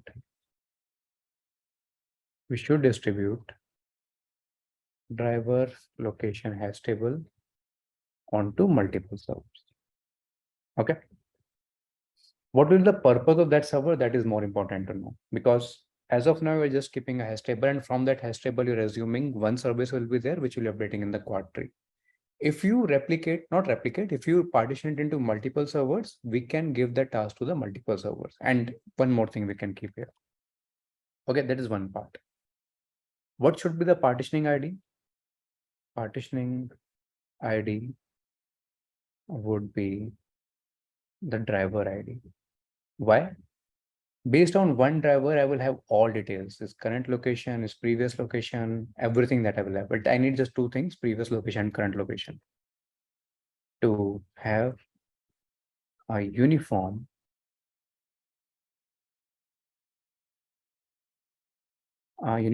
partitioning. Okay. It's not like one driver can have one driver can have more than previous and current location, another driver can have not less than previous. That is not possible, right? All drivers will have previous location and current location only. They can be null, no doubt about it, but only these two categories they can have, nothing else. So partitioning ID is fixed. Why we need the exact partitioning or distribution, that is fixed. And one more thing, most important part. Okay. Other than storing the driver's location, each of these partition server, we can call this partition server as driver location server or whatever you call. Let's call these partition server as driver location server. Okay. Other than storing driver location, each of these driver location servers would have what? Would do two things. And that is, number one, as soon as the server receives the information or receives an update for our driver's location, they will broadcast to whom? To all the interested customers. Interested customer means customers in that area who are looking for the ride. Okay, so I'm writing it here also. What do you mean by interested customers? Customers in that area looking for a ride. This part. And number two, of course, the server needs to notify the respective Quadtree servers. Remind you again, hash table we are also partitioning. Quadtree was already partitioned. So every corresponding hash table server will reply to corresponding Quadtree server. Quadtree server to refresh the driver's location. Refresh the driver's location means move from the previous grid, add to the new grid. Okay. This happens in every 10 seconds.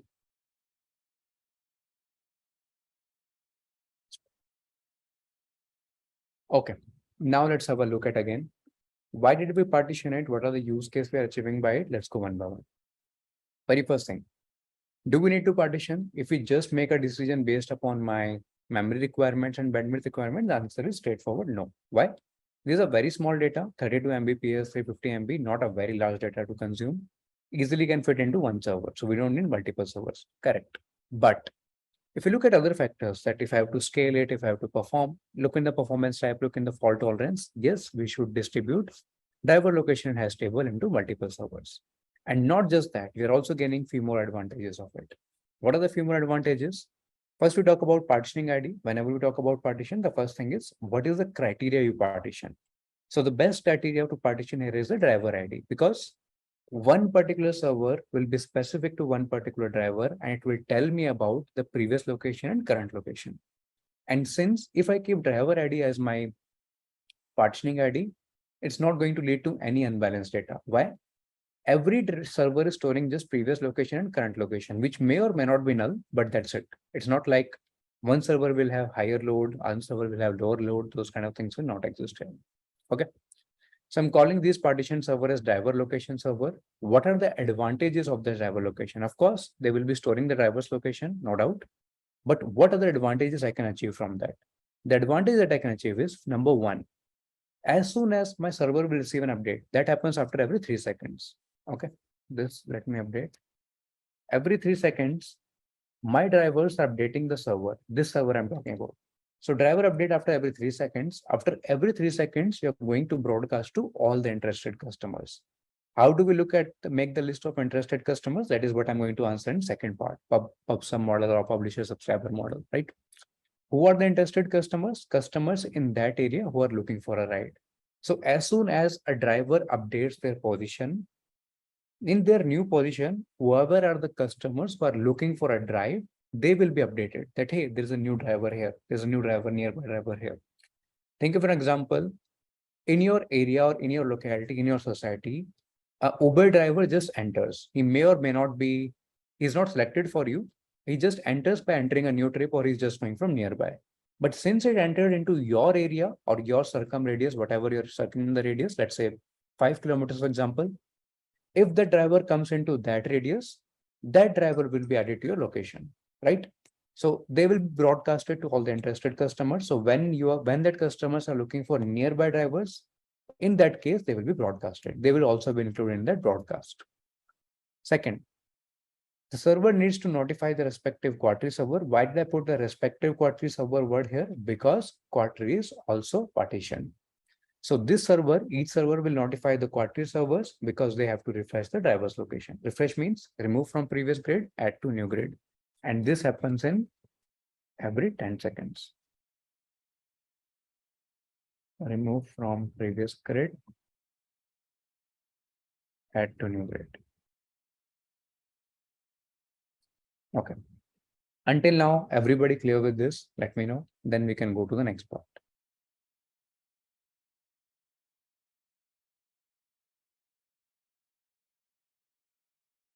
Come on, guys. Everybody clear until so far? If we shard based on driver ID, would it cause hotspot if the driver is frequently moving? That's fine. Even if it's frequently moving, we are anyways keeping just past location and current location. No matter how quickly it is moving or how slowly it is moving, it doesn't matter.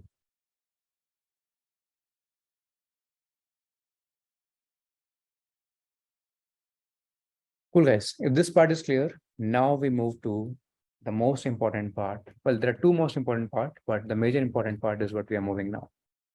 Nearby drivers is another important part, which is not that difficult case because that we can sort by. Yeah, I'm coming to what you mean by broadcasting. How can we efficiently broadcast the driver's location to all interested customers? Okay. To answer your question, what does broadcast means here? Broadcast means here to communicate to the all interested customers. Means all customers who are looking for nearby drivers, if a new driver enters into their area based on their new location. So driver was coming to from some other place. If the driver's new location in that area, so these interested customers, they should know that, hey, in the list of nearby drivers, I need to add this particular driver also. Example, there were 9 nearby drivers. Suddenly a new driver comes because he or she was traveling from somewhere. Now, in that nearby driver, they have to include 10 drivers. That's what it means. That's what the broadcast means here. Okay. Now, moving on to next, this is the question, how can we do efficiently? So we know that these servers, they're responsible for broadcasting, but how does that broadcasting work and how efficiently we can broadcast? Okay. So now we can go with either a push model or a pull model. I'll talk about both the scenarios, then we can talk about what is a better approach. But technically we use hybrid. So just to give an answer, we use both. Let's start with the push model. We can use a push model. What we'll do in the push model, where the server will push the positions to what? All the relevant users. Relevant user, interested user, same thing. Don't confuse that. Okay. We can have push model where my server will push the positions to all the relevant users. So we can have a dedicated notification service for it, which I'll show in the diagram once we are done with it. That can broadcast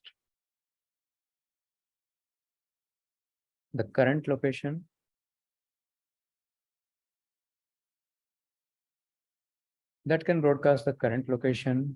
of drivers to all the interested customers. So let's see that. Yeah, this is fine. We can have a dedicated notification service that can broadcast the current location drivers to all the interested customers. What next? How do we build that? We can build our notification service based on what? On a pub sub model. I'll talk a bit about pub sub model in case anybody is not familiar with it or they don't know it. Just one moment.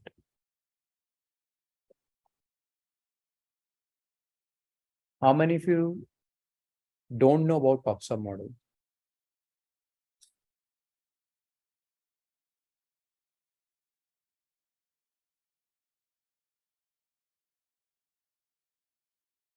I'll answer that. But how many of you know the pub sub model?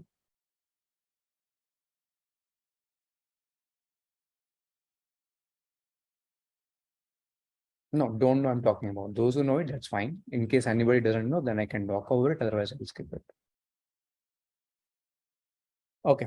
There are 2 people, 3 people who don't know. I'll just walk over it. Anyways, what is the use of this broadcast for customers? Customers will be able to see how many drivers nearby on the mobile screen. So they don't this OLS user much. I mean Ola much. What is the user seeing how many drivers need to? You will not have option to select drivers, isn't it? Okay.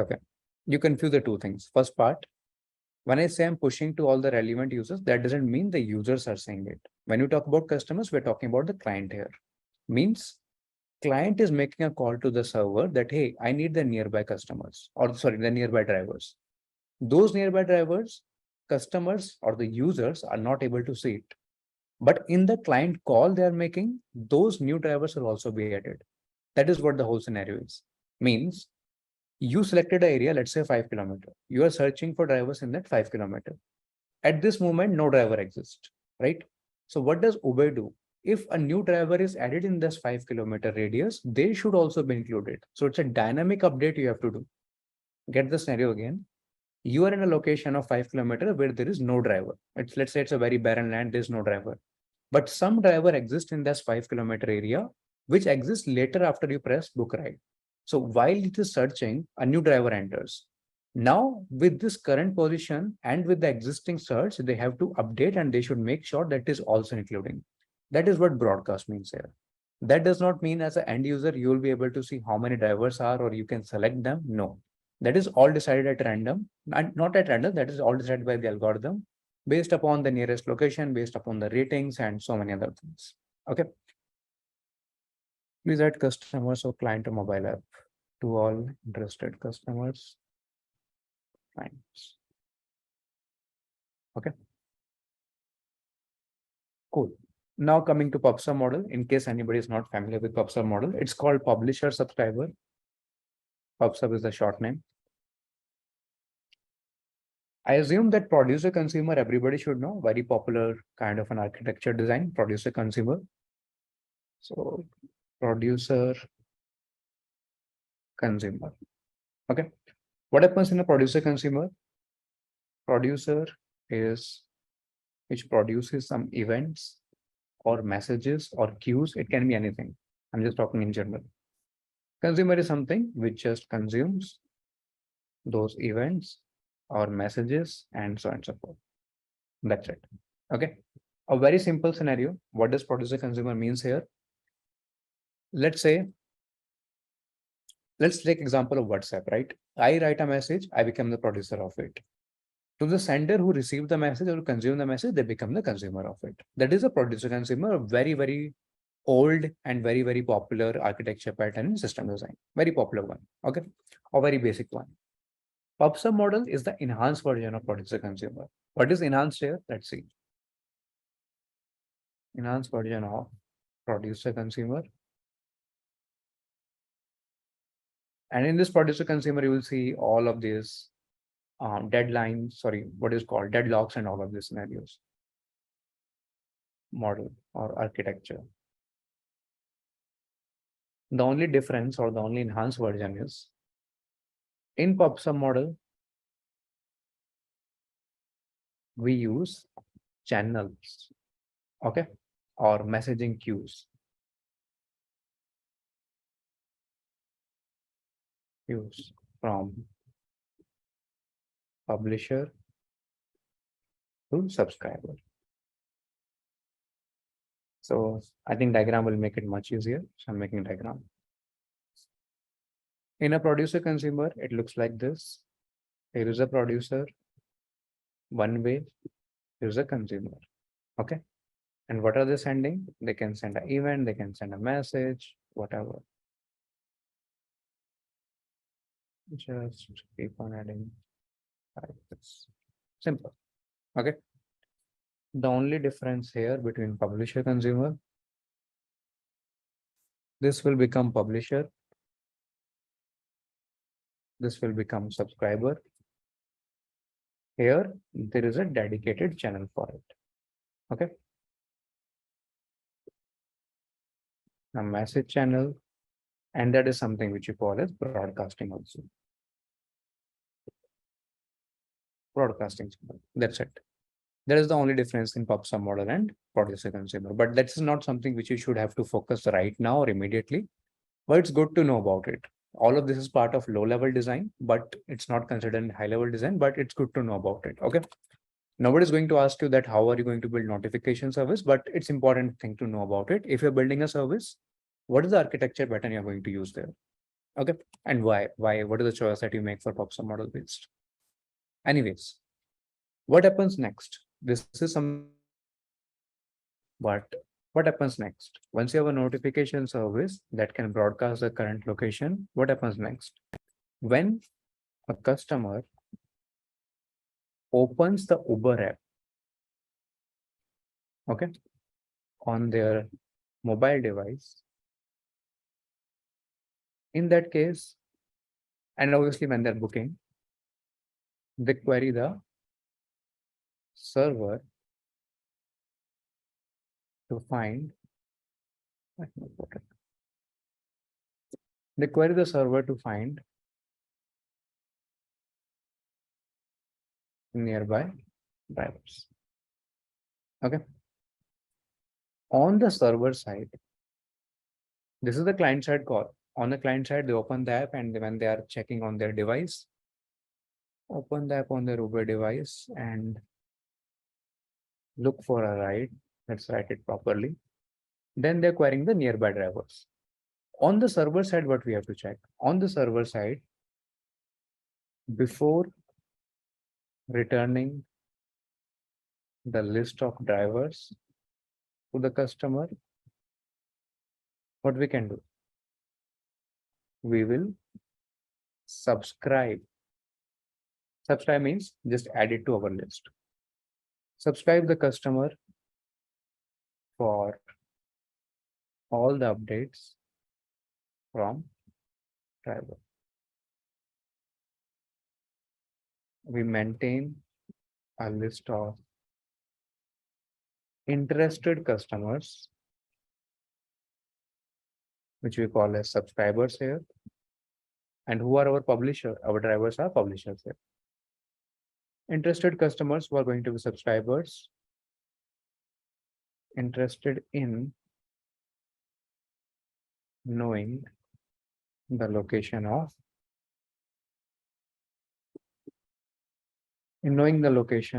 a driver and whenever they update in their location.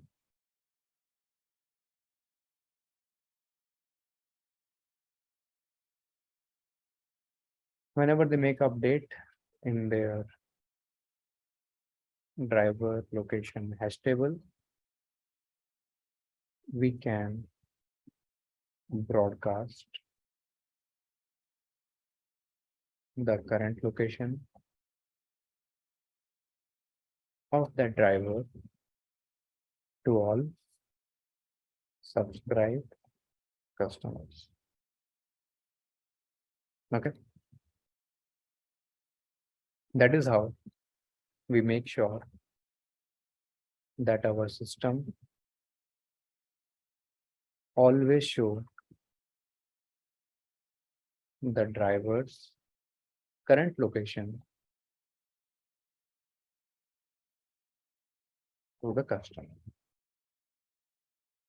Okay, now let's talk about it a bit. Let me check if I've listed everything before having discussion, and then we'll have discussion. Okay. First, we can have a dedicated notification service, PubSub model. We talked about PubSub. Then we talked about when a customer opens Uber app and look for a ride, the query server. Okay, all good. Now we can have a discussion about it. What was the question? The question is, we have to broadcast their location to the interested customers, or let's say the clients. Now the question comes, how can we efficiently broadcast it? But the whole purpose of using efficient is using the push model or the publisher subscription model. We can have a push model where client make a call to me that, hey, tell me the nearby drivers. And I need to tell them all the list of all the nearby drivers. In that case, my server is going to push the positions to all relevant users or clients, whatever you want to call here. Okay. So for that, we have a notification service, which will broadcast the current location of drivers to all the interested customers. Now the question comes, how will that broadcasting actually work? How will that notification service will be broadcasting to it? So we can base it based upon PubSub model. That PubSub discussion I've already done here. What's the difference between a simple producer consumer versus a PubSub model, right? Why there are channels introduced? What is the messaging queue, message channel / messaging queue, whatever you want to call. The purpose of that here and so on and so forth. Okay. So whenever a customer, this is the flow, how it works. Whenever a customer will open the Uber app on their mobile device and they look for a ride, they're actually checking for nearby drivers. So they query the server to find nearby drivers. Now on the server side, I need to push it. So on the server side, before I return the list of drivers to the customer, I will subscribe all the customer for all update for those driver. Okay. In that case, what will happen? I maintain a list of interested customers, which I call as subscribers. Take the word subscriber just from YouTube. So let's say you subscribe to a YouTube channel. Any update on that YouTube channel will give you a notification. Exactly like that. So now you are a customer who is subscribed to a driver. Any change made in the driver location will be updated to you. Same scenario is used when you're tracking the location of a driver, even when you are on the drive or when you are tracking it, when they're coming it, and same is used for updating for the nearby drivers also. Only difference is in the first two scenarios, there's only one driver. In third scenario, there's a list of drivers. That is okay. So maintain a list of interested customers, which are subscribers, which are interested in knowing the location of a driver or multiple drivers. And whenever they make update in their hash table, the moment they make update in their hash table, we broadcast the current location of that driver to all the subscribed customers. And that is how we make sure our system always show the driver's current location to the customer. This part clear to all? Let me know. Any doubt here, please feel free to. Okay, cool. So I'm just leaving this here. Next, we move to number E. What is number E? Number E here is, if we are having that subscription list, what is going to be the size of that subscription list and where we need to store it?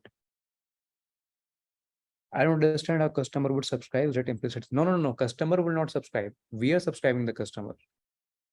I'm not sure what do you mean by implicit subscription. Customer itself is not subscribing. We are the one who is subscribing. Okay. We maintain a list. When I say we, I'm talking about server side. All of this happens at the server side. We maintain a list of interested customers who we call as subscribers, and we are subscribing them. Okay. How are we selecting them? We are selecting based upon the area. Within that area, those people who are trying to book or they have already booked. In that case, we need to maintain the location of the driver. That is something we are calling as interested customers. So we subscribe to them. Okay. Memory, how much memory it will take? So how much memory will we need for to store all these subscriptions? So let's quickly do a math here. What we had, let's call about the daily active customer and daily active drivers we have talked. I think the daily active customers and daily active drivers we have listed somewhere. 5 million drivers to 50 million customers.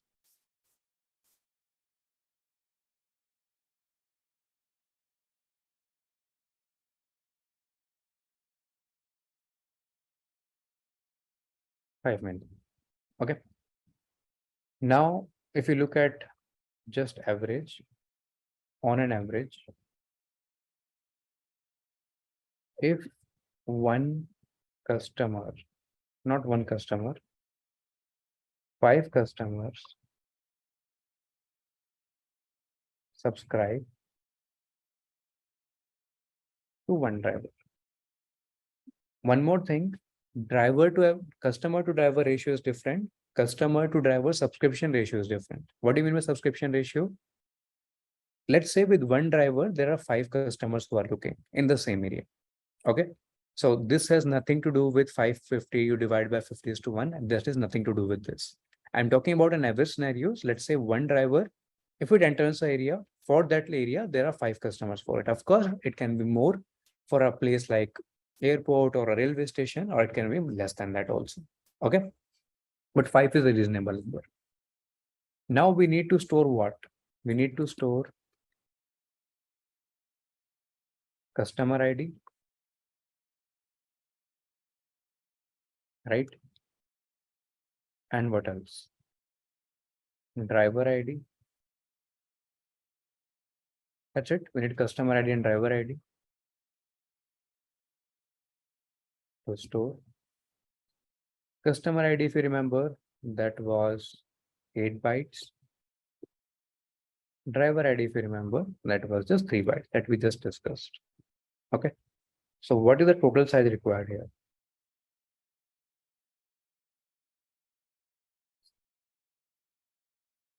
5 million. So 5 million into 3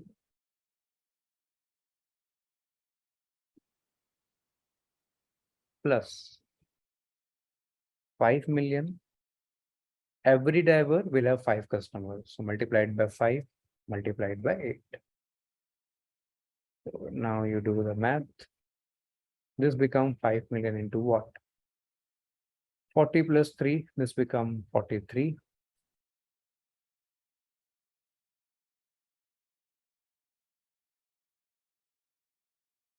That is not exact, but roughly it will come up to 5 million if you multiply by 43 bytes. Again, it's a bytes. So that number will come up to something in 210 MB. Okay.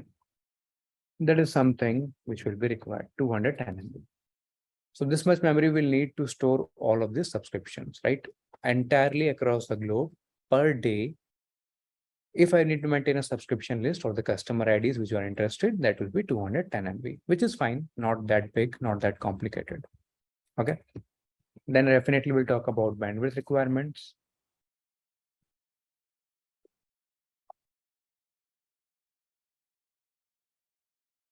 Bandwidth requirements for these subscriptions. Let's have a look at that also. Bandwidth. The bandwidth requirement that we need is for every driver, we are having 5 customers.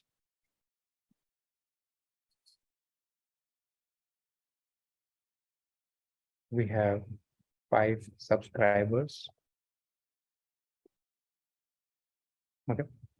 So total subscribers will become what? We had 5 million into 5, that will become 25 million subscribers. Okay. Now, for all of this, we need the driver ID. We need driver ID and location for each of these subscribers. Location, when I say, it's always 16 bytes, latitude plus longitude. Okay. So total size would be what? 25 million into what? 3 plus 16. That is 19 bytes per second. That comes up to what? Multiply by this 19 into 25 million, something around 475 megabit per second.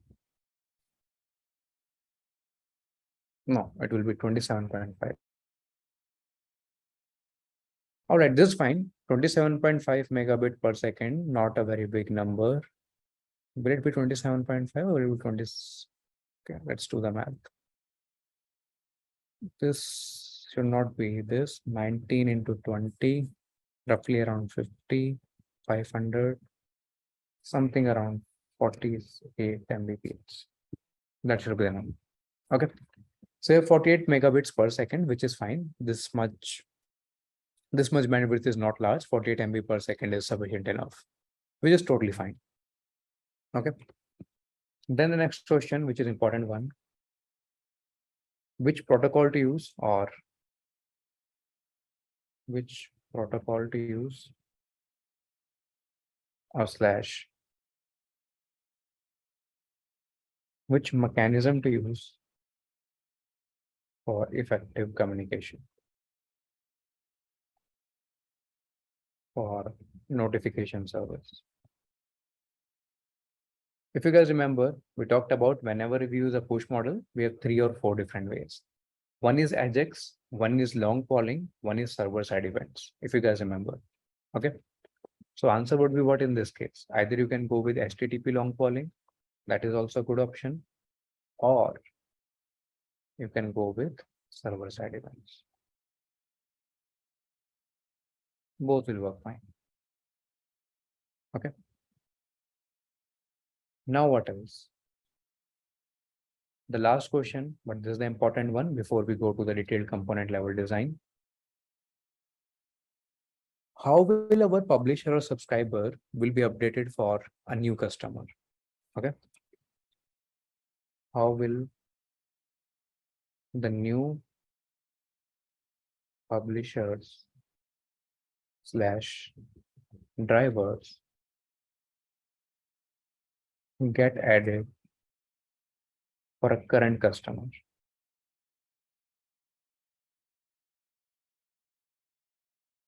Okay. For a current customer, how will the new driver will get added? Now, what do you mean of how the new driver will get added? Let's try to understand. So in our application, in our PubSub model, what we have made is in the area that a customer is looking for, we look for the drivers which are already existing. If a new driver enters in that area, they will be also added in the nearby drivers list. How does that happen exactly? That we've already handled that in the PubSub condition, so it's not something we have to change, but I'm just listing down that scenario also. Okay. Our customers will be subscribed to nearby drivers when they open the Uber app and try to book a ride. That is the moment they're subscribed to it. Okay. Now, to add a new driver dynamically, what do we need? We need to keep track of the area the customer is watching. Okay. Usually that area radius is 5 kilometers. So if within that 5 kilometers, a new driver location is there, I'm going to update it or I'm going to broadcast their location as well. Right? That is the scenario we have to complete. Now, If we have to update the keep track of area of all the location, this will make it a slightly complicated. Why? For that particular area, I have to check in all the driver IDs and I need to check their current location. If it exists in that area, then I have to update those customers. That's a bit complicated way. That is why we use a push model here. Sorry, a pull model here.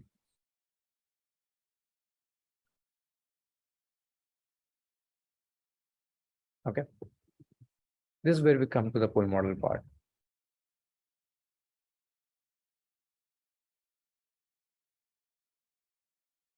Just type it as pull model or how clients pull information about nearby drivers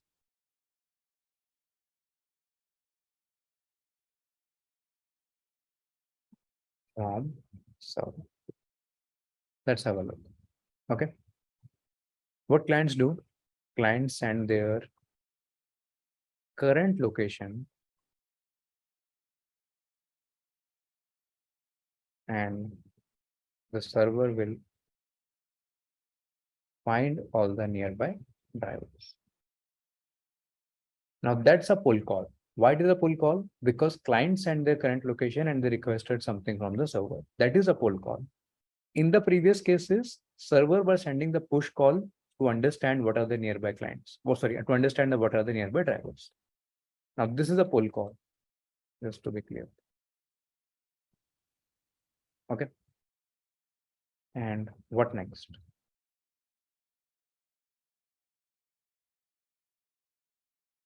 Server will find all the nearby drivers from where? From the Quadtree.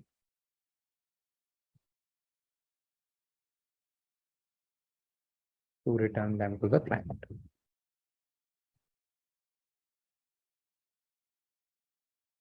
This information, what will happen?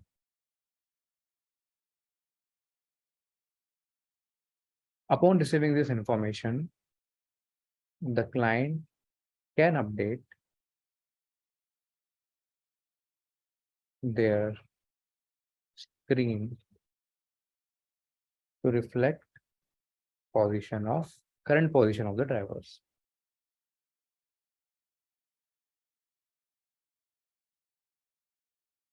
Okay. Now what clients actually do? They query after every 5 seconds to limit round trip to the user so that we don't make it as a call. Round trip to the user. And that's how they're able to update in after every 5 seconds. Okay. Let's have a look at it again. Before I go to the detailed component level diagram, let's look at it again. And then we have one more scenario, which is the last scenario in this use case. Okay. Last part we discussed till POPSA model we have discussed how much memory we need for all subscription, that also we discussed. Bandwidth requirement, just the simple mathematics, nothing else. So that's also we discussed. Question number G is that which protocol do we use or which mechanism do we use? Since we are talking about the push model here, so it can be anything in terms of long polling, short polling, or server-side events. Okay. So we can use server-side events for push notification. We can use HTTP long polling. Both are fine. Then the question comes, how will the new publisher driver get added for a current customer? So customers will anyways be subscribed to the nearby drivers, right? The moment they open their Uber app and they try to book a ride, we are the ones subscribing them to the nearby drivers. Now, if a new driver is added dynamically, we need to keep track of the area. If you're standing in a particular area, let's call particular area in Delhi or whatever city or country you want to keep. Within that 5 kilometer, you need to maintain all the grids and you need to keep check. If a driver is added in that grid, then you need to update. That is too many lookups if you're following just the push model. Yes, push model is followed here, no doubt about it, when you have to update the location. But when you have to update the nearby drivers, a pull model will do better. Why? Client anyways have their location. Whenever you open an Uber app, Grab app, Ola app, any taxi sharing app, you have your current location. And that current location, you send it to your server. From your current location, server will find all the nearby drivers from the Quadtree and return them to the client. Okay. And client update that after every 5 seconds. So they can have to limit the round trip. They have to update in after every 5 seconds. That is why you're seeing the update in after every 10 seconds, which is coming from the Quadtree. So this is how in total it works. So yes, a pull model is also used, a push model is also used, a hybrid model is used.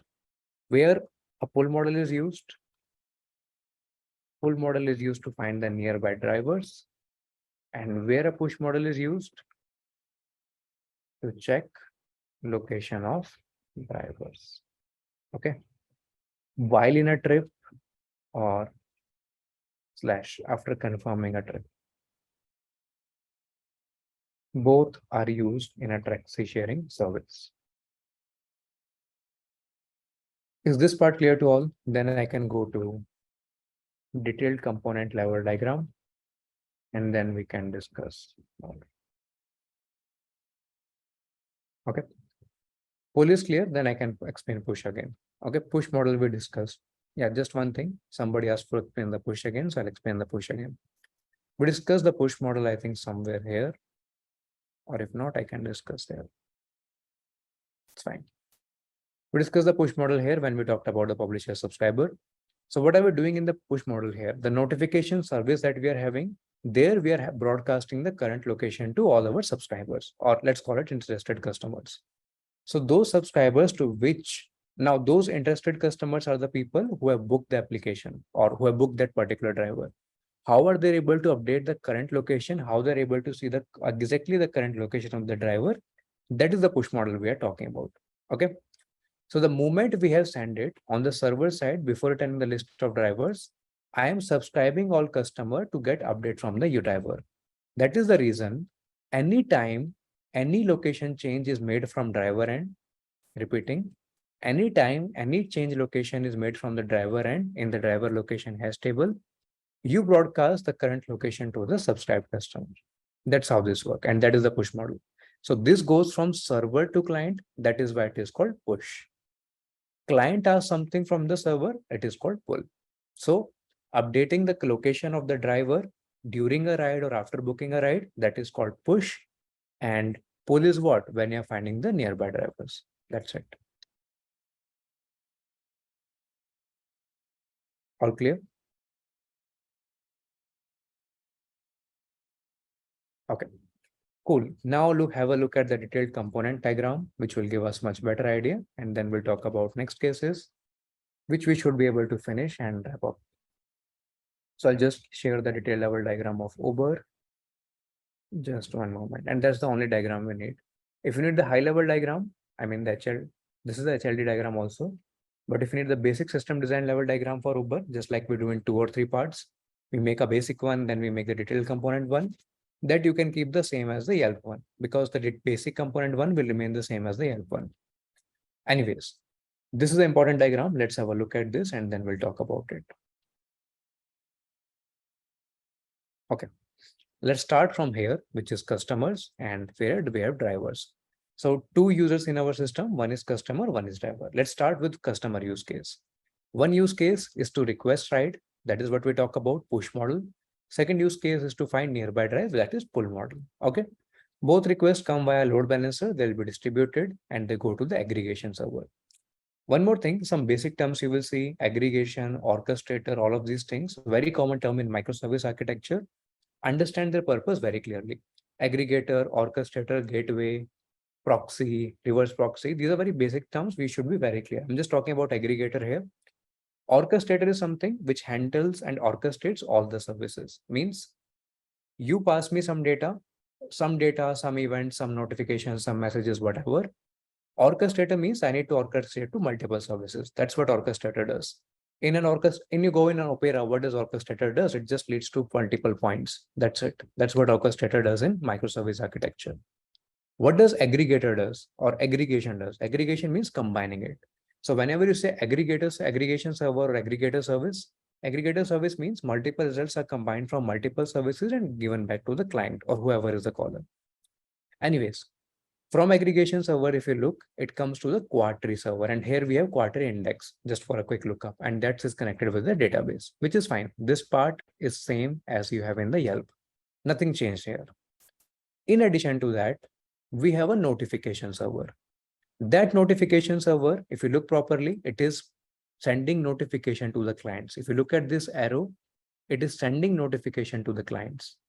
Now let's come at the driver's end. At the driver's end, their updated location after every 3 seconds. Okay. After every 3 seconds, and it goes to where? It goes to your hash table. And that hash table is tolerant. It's because of fault tolerance, we have distributed it. That distributed goes in the driver location server. That driver location server, we can keep it in a database or SSD storage. Why we have listed SSD storage, that also I'll tell you. That driver location server sends to notification service. Notification service sends to the customers. This part clear to all apart from the SSD storage. If everybody clear, then I'll tell the next part. Any doubt until this part, please let me know.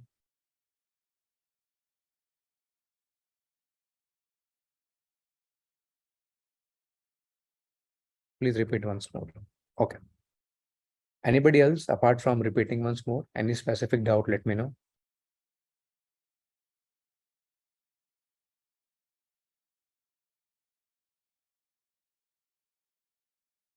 Okay, cool. Let me repeat it once again. I'm going to clear this all and then I'll talk about one by one. There are two users. One is customer, one is driver. Let's start with driver. Drivers are much easier. Okay, nothing much to do in driver. The only task of driver is they have to update their location in 3 seconds. Nothing else. They don't have to do, they literally don't have to do anything else. That is the only task they are doing. So they update their location after 3 seconds. That location is updated where? It is updated in driver location hash table, correct? That hash table we have distributed across multiple driver location server. So goes via load balancer, updated in the driver location server. As of now, just consider this as database. I'll tell you why I've written this SSB storage. As of now, just consider database. So driver, update the location 3 seconds, updated in the driver location server, goes to the database. This part clear to all, the driver part.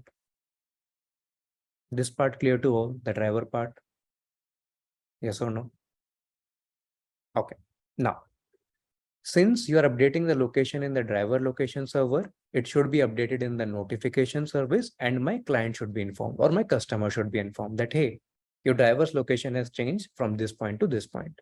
Here it is 3 seconds, but here it is 10 seconds. Why? Because update in the Quadtree take 10 seconds. This part also clear to all. Notification service, the source of truth is the driver location hash table and it updates the client in 10 seconds. This part also everybody clear? Nothing complicated, all good? Okay. If this is also clear, two parts is clear. Now let's move to the third part, which is client can make or a customer can make two kind of request. One is requesting a ride or second is finding the nearby drivers. Okay.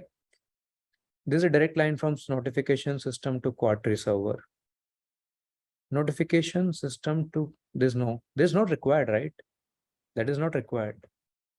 So driver okay. There is a line from driver location server to Quadtree server. So my driver location server is updating the Quadtree server. My driver location server is updating the Quadtree server. That is why there is a line there. Okay. Now my customer or my client makes a request to request ride or find the nearby drivers. Why notification servers is not referring to the Quadtree server? Okay. You are asking me why this is not like this. So source of truth, why it is not the Quadtree server, why it is driver location server. Is that something you are asking? Okay. Doesn't matter. You can keep it as a source of truth. Our source of truth for Quadtree server is also driver location server, right? That is what we're updating in every 10 seconds. This is being updated in after every 3 seconds. So this will become the source of truth that we are updating here in after every 10 seconds. So we technically don't need it because it will be a redundant call.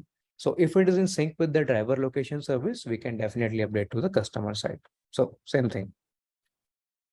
Aggregation server, why we are using here, I'm coming to that part only. But before that, is that part clear? The notification service part? Why 3 seconds and 10 seconds? 3 seconds because drivers are updating their location Yeah, I'm telling you. Drivers are updating their location after 3 seconds, but Quadtree is updated after every 10 seconds. That is why. Okay. Point, which is a client or a customer can make two kinds of request ride and find the nearby drivers. So when they request a ride or find the nearby drivers, it will, of course, it will go through the load balancer. After going through the load balancer, it goes to the aggregation service.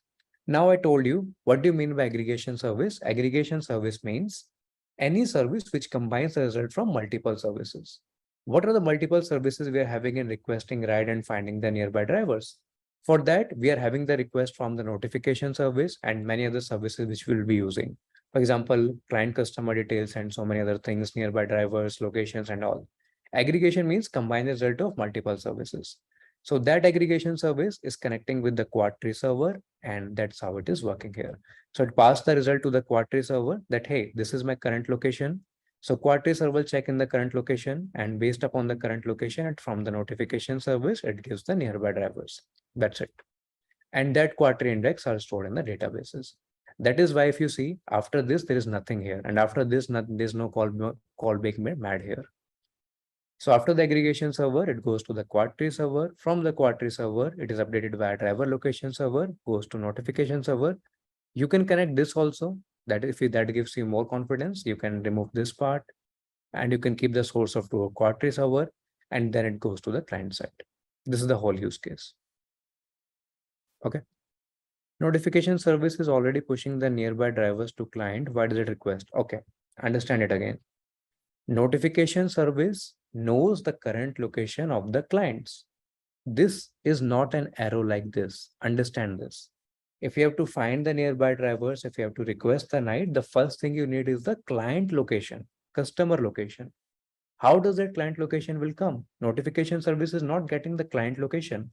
It is getting the driver's location from the driver location server. It will pushing that. Client location will be given to the aggregation server. That aggregation server will connect to the Quadtree server. That Quadtree server will update to the notification server. That's why I said you can make like this, you can remove like this if that help you understand better. But since Quadtree server and driver location server are in sync, so it doesn't matter. Okay. Cool guys, this is our Uber system level diagram. And let me know if you guys still have any doubts in it. If it looks good, we can go to the next step.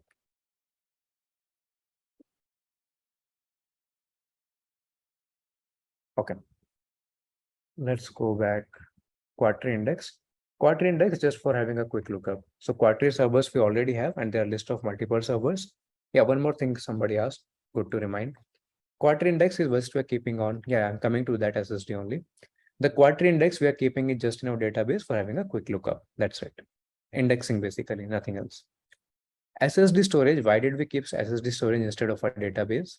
If you remember the server size was very small. I think something around 35 MB or 350 MB, I don't remember, but very small, let's say 350 MB. And one server size will be even less. 350 MB, and that we have also further divided into multiple servers. Why I've kept SSD storage here? Make it a common understanding. Whenever you are storing very small amount of data and you need a faster lookup, always prefer keeping it in a persistent storage. Persistent storage means SSD storage, your hard drive, your in-memory, whatever you call it, not RAM. RAM is a volatile memory, never store in RAM, right? RAM is not storing anything, it's a volatile memory. So SSD storage like hard disk and all, what is the purpose of it? They have a very fast IO, input output. So whenever you have to read it from a database, it is very slow. Let's say database means I have to read it from AWS, I have to read it from Azure, or I have to read it from, let's say, any cloud database. That is much slower as compared to what I have to read it from a hard disk. Reading from a hard disk is very fast, at least 1,000 times faster than reading from a database. Okay. And there are some numbers. What kind of database we can use here? For SSD storage, it's just a simple hard disk. You don't need a database. For this database, for Quadtree index, you can use any NoSQL database. Any NoSQL database will do here. Okay. And since we are making frequent operations, Cassandra, I will not recommend. Cassandra is not a good database where you have to make too much frequent write calls. Okay, so that is not good.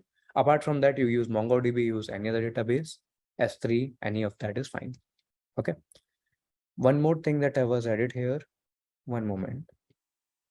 Yeah, I think this is fine for SSD storage. Yeah, one last thing that I was mentioning is there are some numbers which you should definitely know about. L1 cache has the fastest lookup, which is 1 nanosecond, then L2 cache, which comes in 1 microsecond, then L3 cache, which comes in 1 millisecond. Then comes the SSD storage, then comes other storage, then comes CD-ROMs, then come hard disk. No, not hard disk, then comes your pen drive and external devices. Then comes your cloud storages. Okay. These numbers are very important and every developer should know this basically. Okay. So which one is a fast lookup, which one is low lookup? I will have a list, definitely it will be on my GitHub. In terms of resources for system level or resource for software engineering. I'll share that in the channel as well, so you guys can have a look up. How would the data be stored in SSD as a byte? Data would be stored in SSDs like a normal data. In your hard disk, how the data is stored, just like a normal byte in the registers. Find nearby drivers is something that keeps happening in the background of mobile app. As a user, I don't request. Find nearby drivers is something that keeps happening in the background of mobile app. No. It happens only when you open the app. Nothing is happening in the background of mobile app. In the background of mobile app, only your location is being accessed. That's it. Okay. And that is also fine. If you open the Uber app, the first thing is, would data be stored in a file in SSD? For driver location server, yes. For driver location server, yes. For any other data, we are not using it. Okay. If you want to keep a database, that is also fine. But the reason I said, if you want to have very quick lookup for a very small data, go with a persistent storage like a hard disk or SSD storage. So let's go to our Sublime Text.